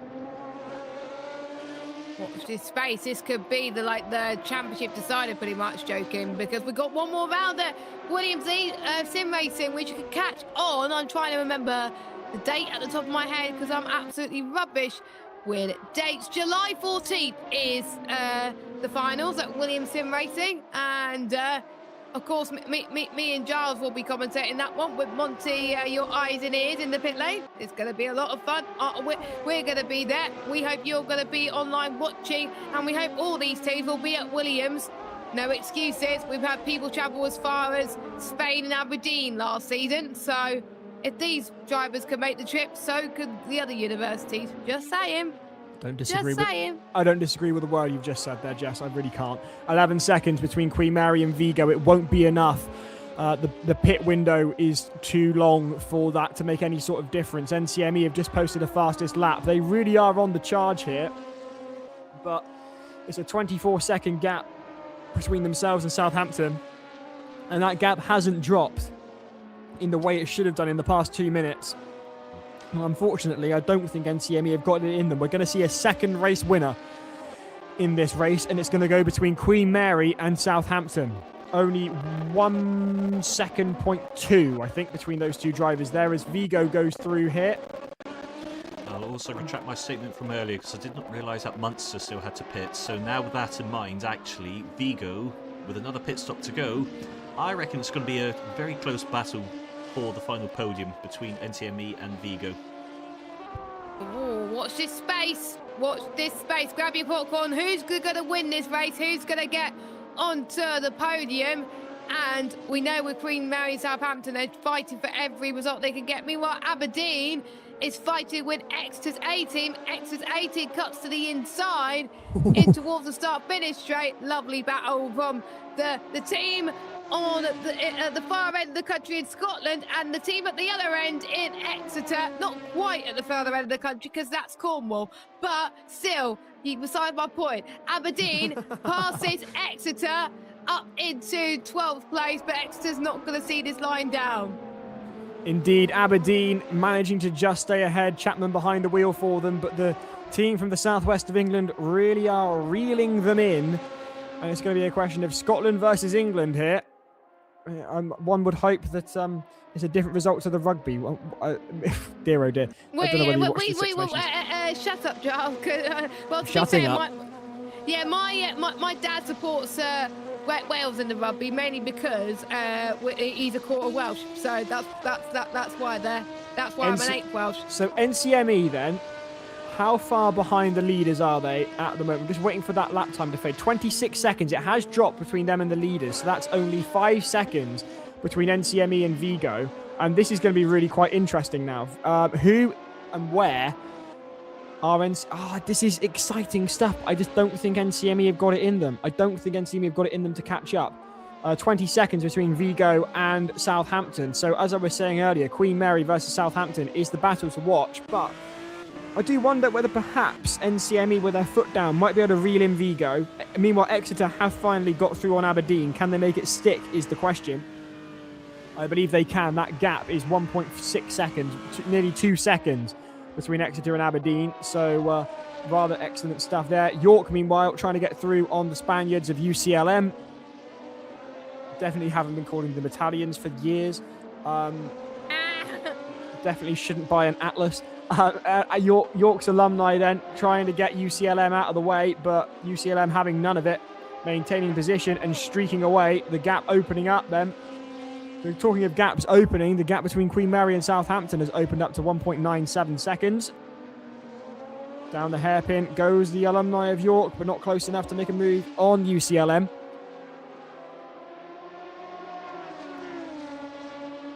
We got 10 minutes, almost 10 minutes to go, and still anything can happen, and potential final pit stop from some of our teams. But with Queen Mary and Southampton, that's it for them for the rest of the night. But can MCME catch up to Vigo? It's going to be a tall order, I think, but with the tyre offset, anything can happen.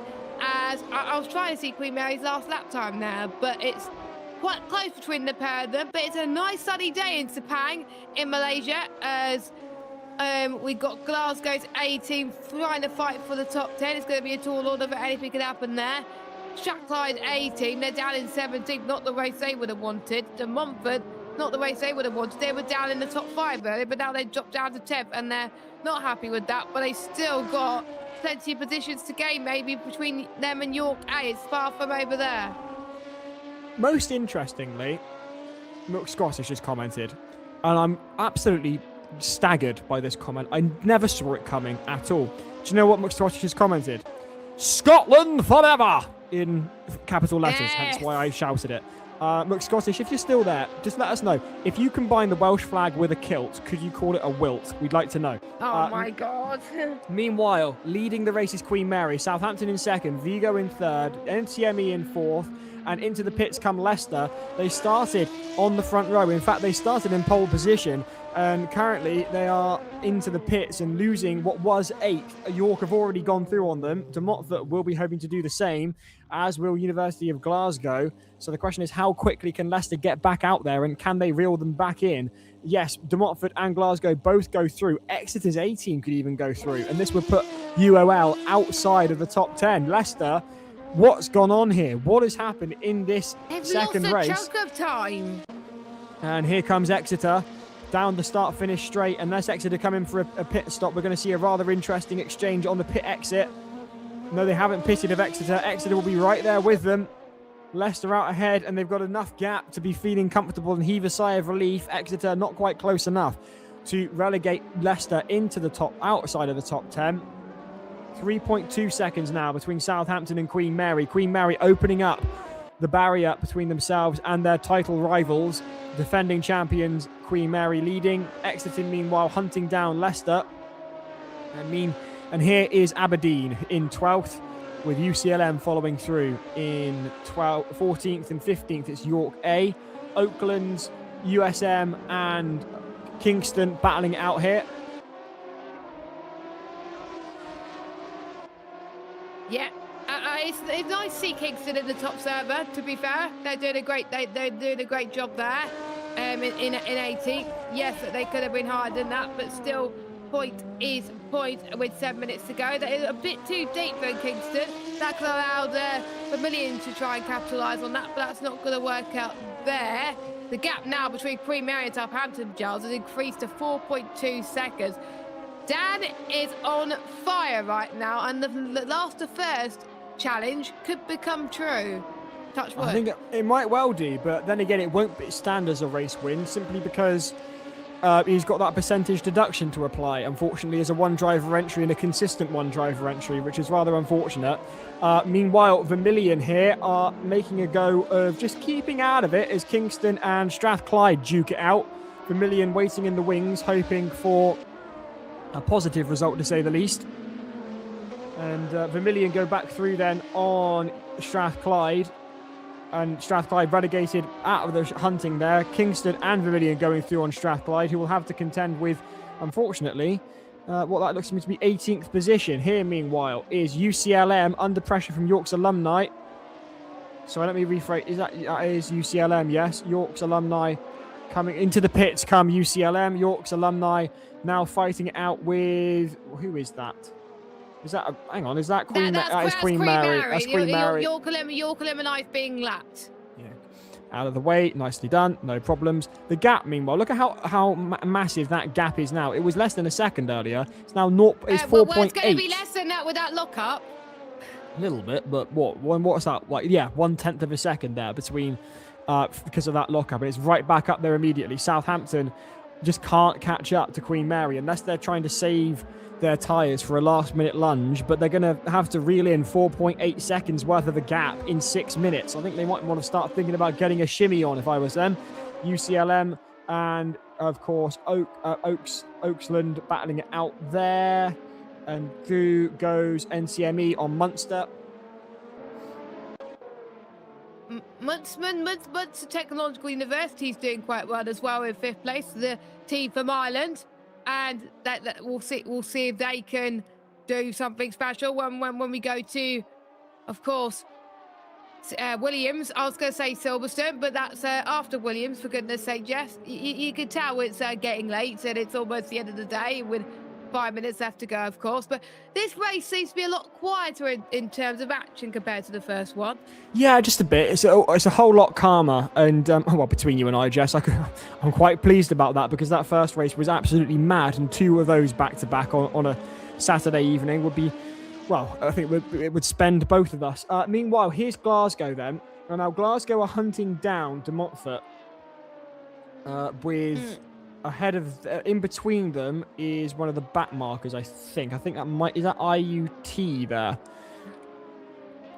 Who is that? Car number 18. That would actually be, who is that there? University of Hertfordshire. Hertfordshire's B team. Hertfordshire's B team separating Glasgow and De Montfort. Monty's going to be not happy with you that you didn't get that first try. Monty's happy with me because I'm just a nice person. It's okay. Oh, are you really joking? Well, I try my best. I'm not always successful.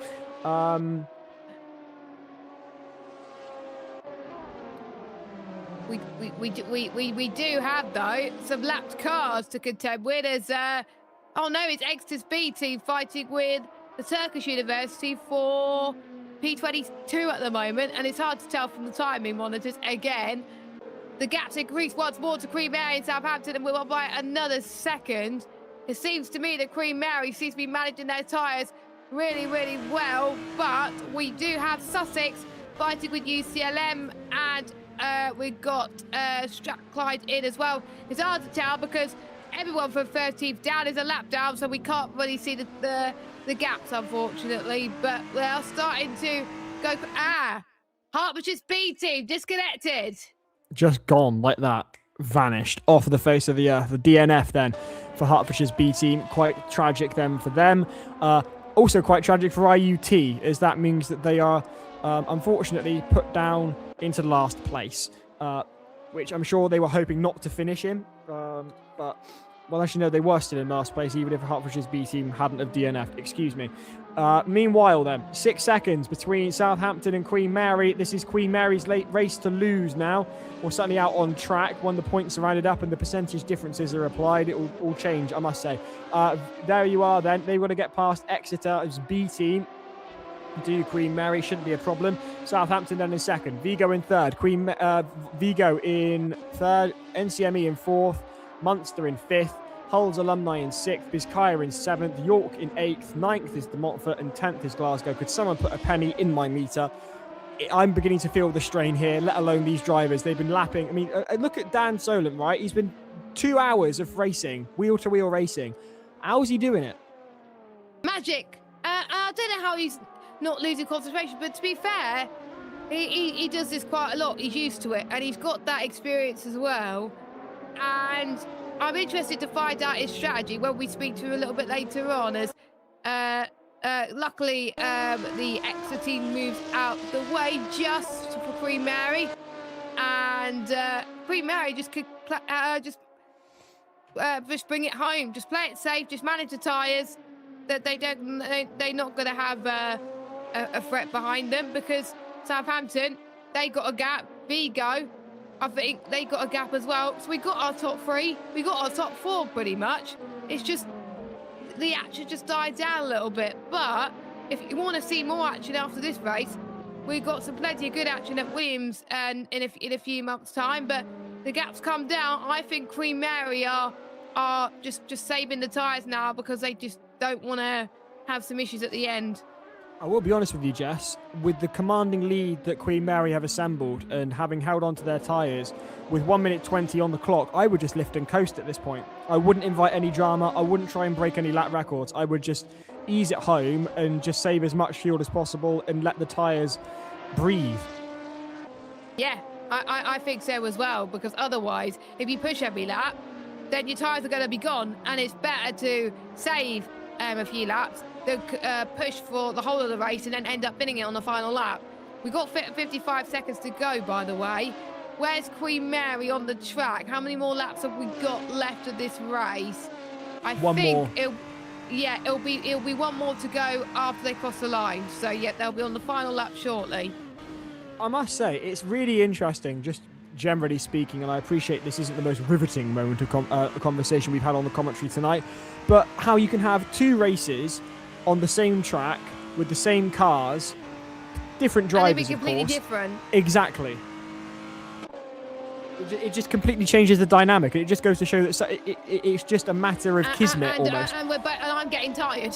Yeah, as you can tell. do you know who else is getting tired? York A. What an absolutely monumental lockup that York was. Alumni. Not York A, Not York York Alumni. A. Do excuse me. York A is in 8th place. I'm getting tired as well, but that was an absolutely huge lockup. That reminded me of the University of Wuhan during Formula Student last year, who went straight on at a right-hand corner.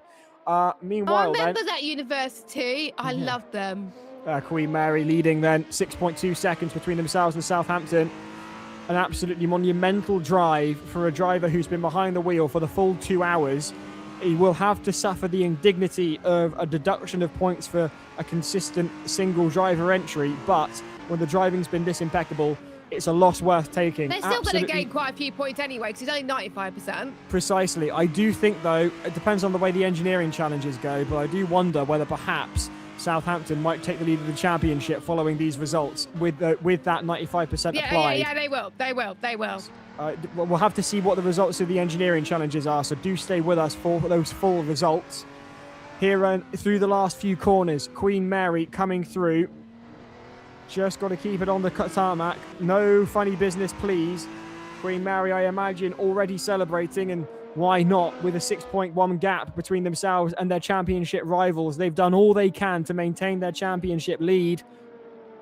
As here then, they come into that final hairpin, the checkered flag beckoning for your current championship defenders. Queen Mary, Formula Student, based in London. Dan Solon behind the wheel.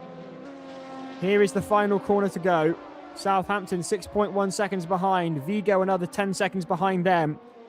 And it really has been an absolute masterclass from the Londoners. Queen Mary crossed the line to take victory in the second race of the Formula Student Sim Racing Series, round 6, live at Sepang. A huge congratulations to them. Do excuse me, my voice is getting a little bit tired. So is mine. From last to first, Queen Mary. Monty was hoping that Queen Mary would do it, and guess what? They did it.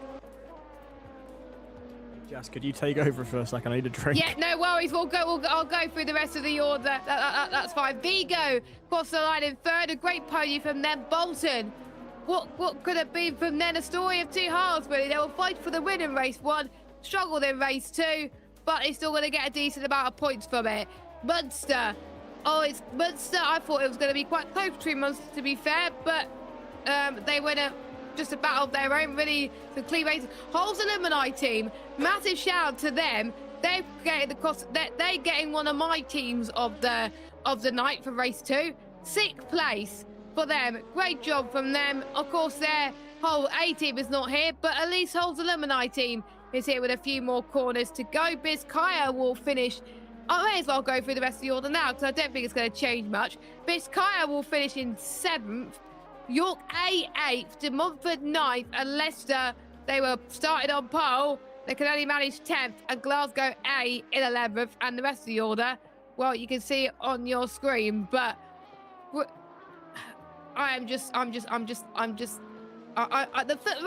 race 2 was a bit quiet, but obviously race 1 was a lot of fun. Oh, Bizkaya's hit the wall. I say Bizkaya hit the wall, went through the wall. Yeah, went through the. Bring up the wall. Oh my God! There's a throwback. Good gracious! I haven't thought about that show in years. I love that show. I love that show. Oh, can we? You know the iMechie are looking for ways to make the evenings more entertaining. Can we set up Hole in the Wall and get Dan Jones and John Dangerfield and all the reps from the iMechie doing Hole in the Wall? Get the committee to do the Hole in the Wall. We can get Cheryl in a bright pink suit to host it. It'll be impeccable. Yes. Oh, that would be amazing. Well, let me get Dan in for an interview whilst you and Monty talk.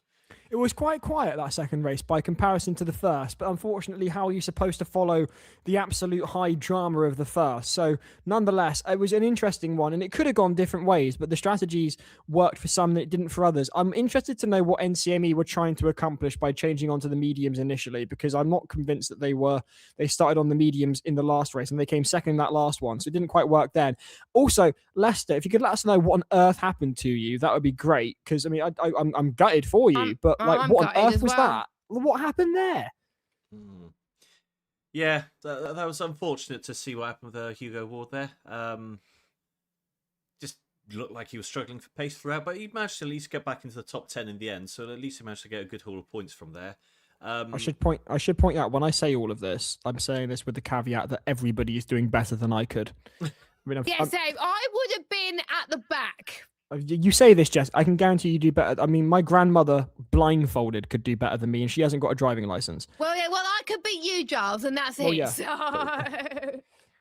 You're setting a pretty low bar for yourself there. Regardless, thank you ever so much to everybody who's been in contact, enjoying that.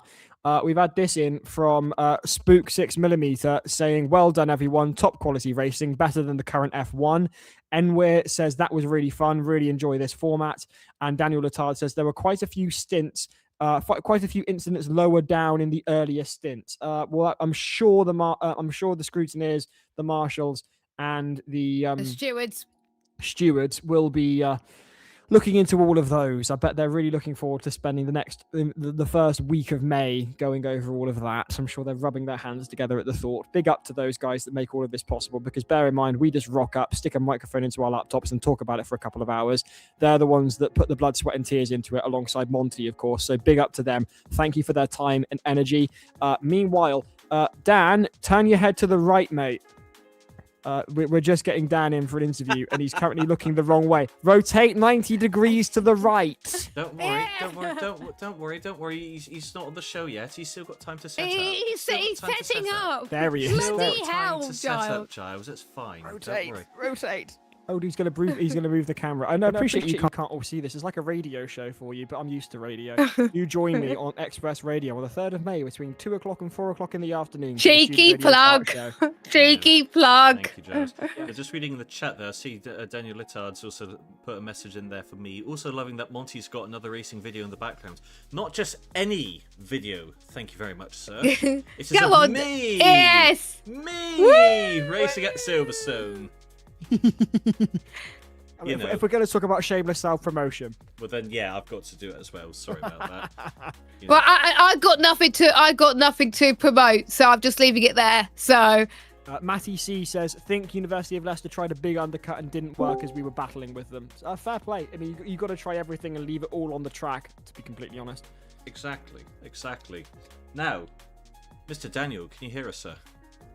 Yes, I can hear you. Yes. Yes. You are now looking at the camera. I would just like to say I am in absolute awe of you, sir. From last to 8th by the first turn, and then last to victory. That was spellbinding. We do not deserve you in this series. We do not deserve you in this series. If anybody's watching Wayne's World, you'll know Monty's. You know where Monty's personality comes from. Anyway, more to the point. Jess, over to you. Thank you. Well, I have to say, Monty kind of hoped that you would do a last to first challenge. You did it. Were you expecting actual P8 after lap 1? Yeah, honestly, like both races, like my lap ones were insane. Like I don't have any words for my performance this evening. Like the first race, I had no expectations going into it. I ended up fighting for lead kinda, which I wasn't expecting because the first race had like all of like the top drivers in for like Bolton, Leicester, Southampton, whatever. So the fact that I was able to go from first to fighting for the lead was very reassuring. Even though I came fourth in that race, it still sucked because like I was like there, but I wasn't able to quite manage it. But I knew that for the second race that they'd be using like their second or like their drivers for the second race won't be as quick. So I knew I'd have a better chance, but to win that decisively, I guess, it wasn't even like a close call. It was by like 6 seconds or something. Yeah, honestly. I don't know what to say beyond that. I mean, yeah. Yes, speechless. I would say. And the thing is, for each race, we were expecting it to be similar with you behind the wheel, but you both races were completely different. One race you were like fighting tooth and nail to the win, and race 2 you were on you own there. Did you change a bit of your strategy there compared to race 1 a little bit? No, I mean race 1. Of course, it was like the first time doing it. I wasn't quite sure like what the strategy was or like what everyone else was going to do. So it was sort of like going a bit into the unknown. My strategy was always the same both races though, just pushing like hell. Like even though the tyres do get shredded, I just had the mindset that if I can just make up the time early on, I can deal with the wear later.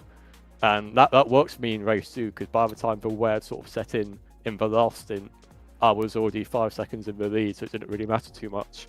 But yeah, race 1 was definitely a lot more like close quarter fighting, obviously, as you could see from the broadcast. And yeah, race 2 was a bit more spread out at the front. So I was mainly fighting with Southampton, so it was just a case of managing them essentially, like defending from them in the second stint and then re-overtaking them in the third stint. And yeah, just didn't really have to worry about much in the second race. It was just Southampton really.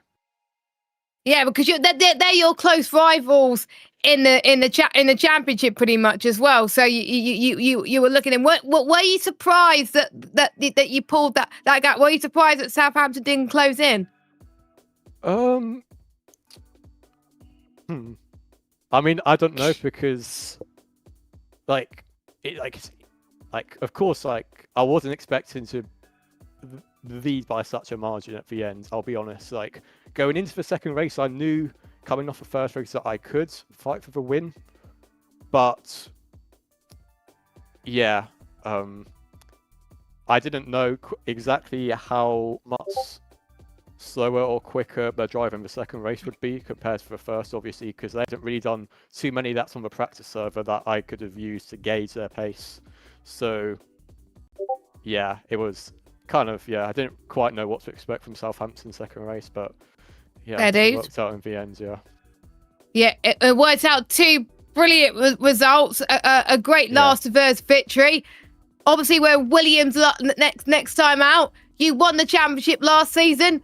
Quick fire question, yes or no? Do you think you can win the championship this season? It's yes. I mean, I think. Oh, I'll say yes. I'll say yes, just for like a one word. But for like a more expanded answer, I'll say like compared to last year, as it stands, we're in a much weaker position compared to Southampton. Because like last year, we had a pretty decent lead over them going into the final, which was then sort of further improved upon by the fact that we won the last engineering challenge. So the final race was actually pretty comfortable because I only had to finish like in the top 7 or something to secure the championship. Yeah, and you finished like 3rd or 4th. So you got I think you're definitely still in the fight, but it's going to be, I think, closer compared to previous rounds. I was going to ask about your car, but again, we don't have time because we got the results coming for you. So thanks again, Dan. And I know you're going to be at I know you're going to be at Williams because you were there last season. So see you at Williams in about a few months' time, and I can't wait to see you again. Yeah, same. Thank you. And yeah, I guess I'll see you all then. Cheers, dude. Really? Woo! Thank you. Over to you, Giles.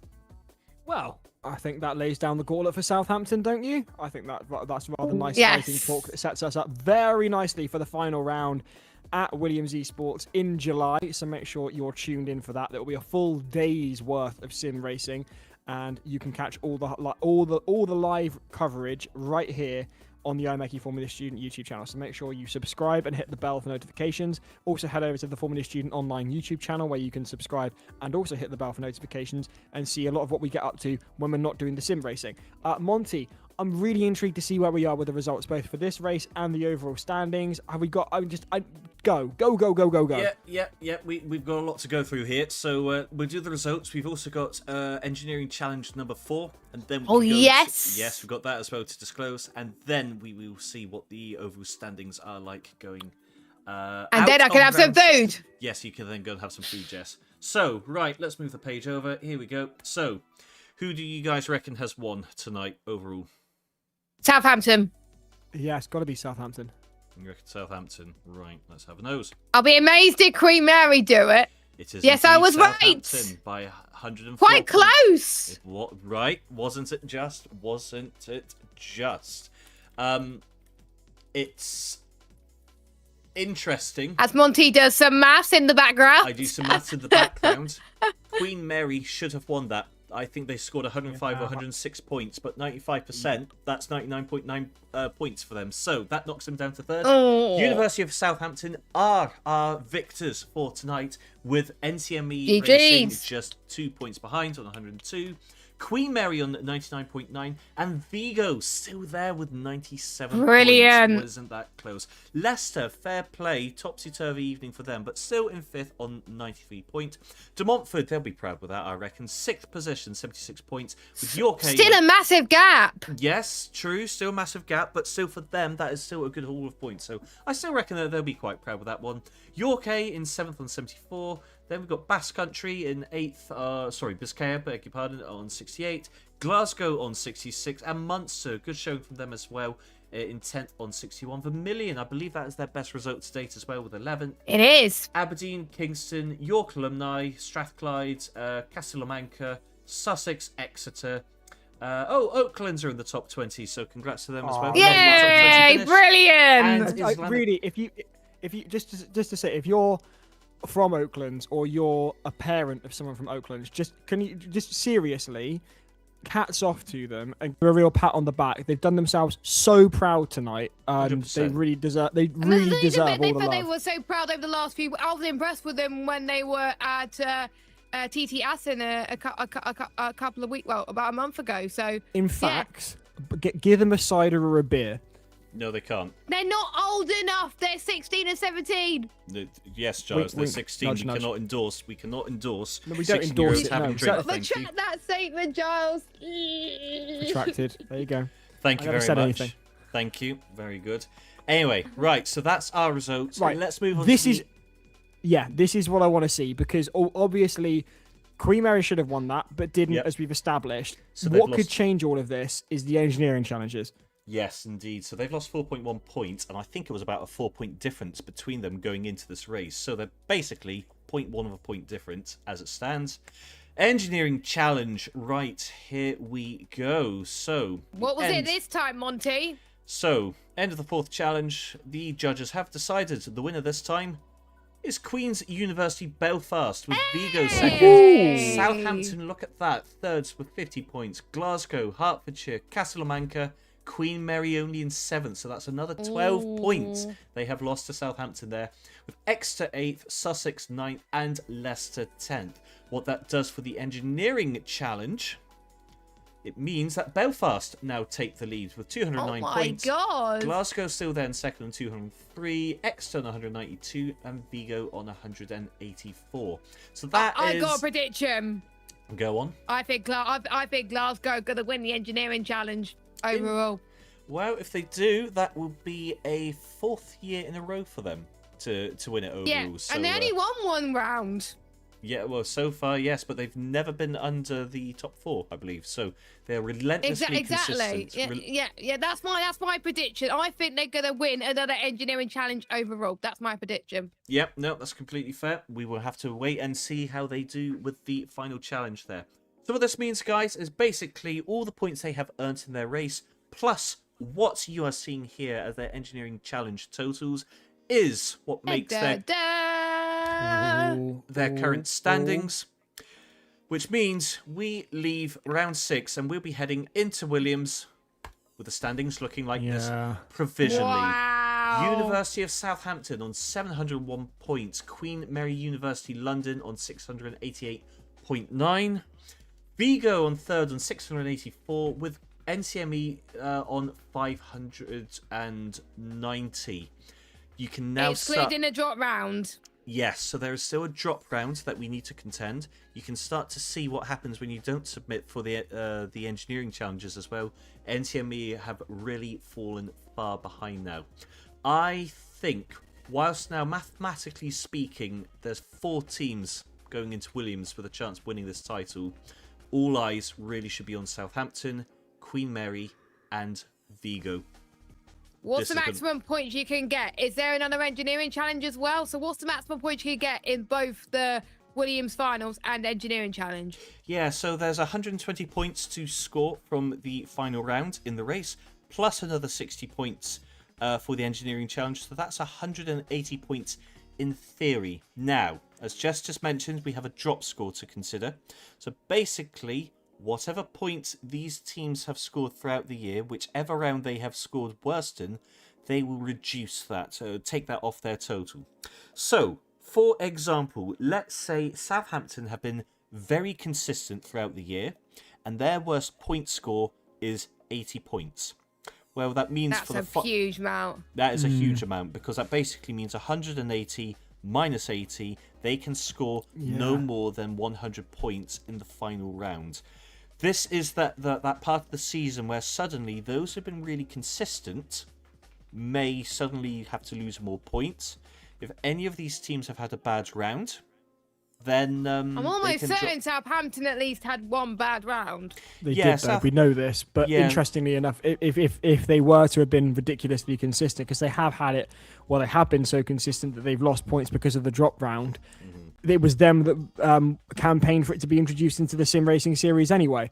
So it has caught them unawares previously. I don't know necessarily whether it will do this time out, but what that certainly does do is ensures that it really is all to play for, certainly in the top 3.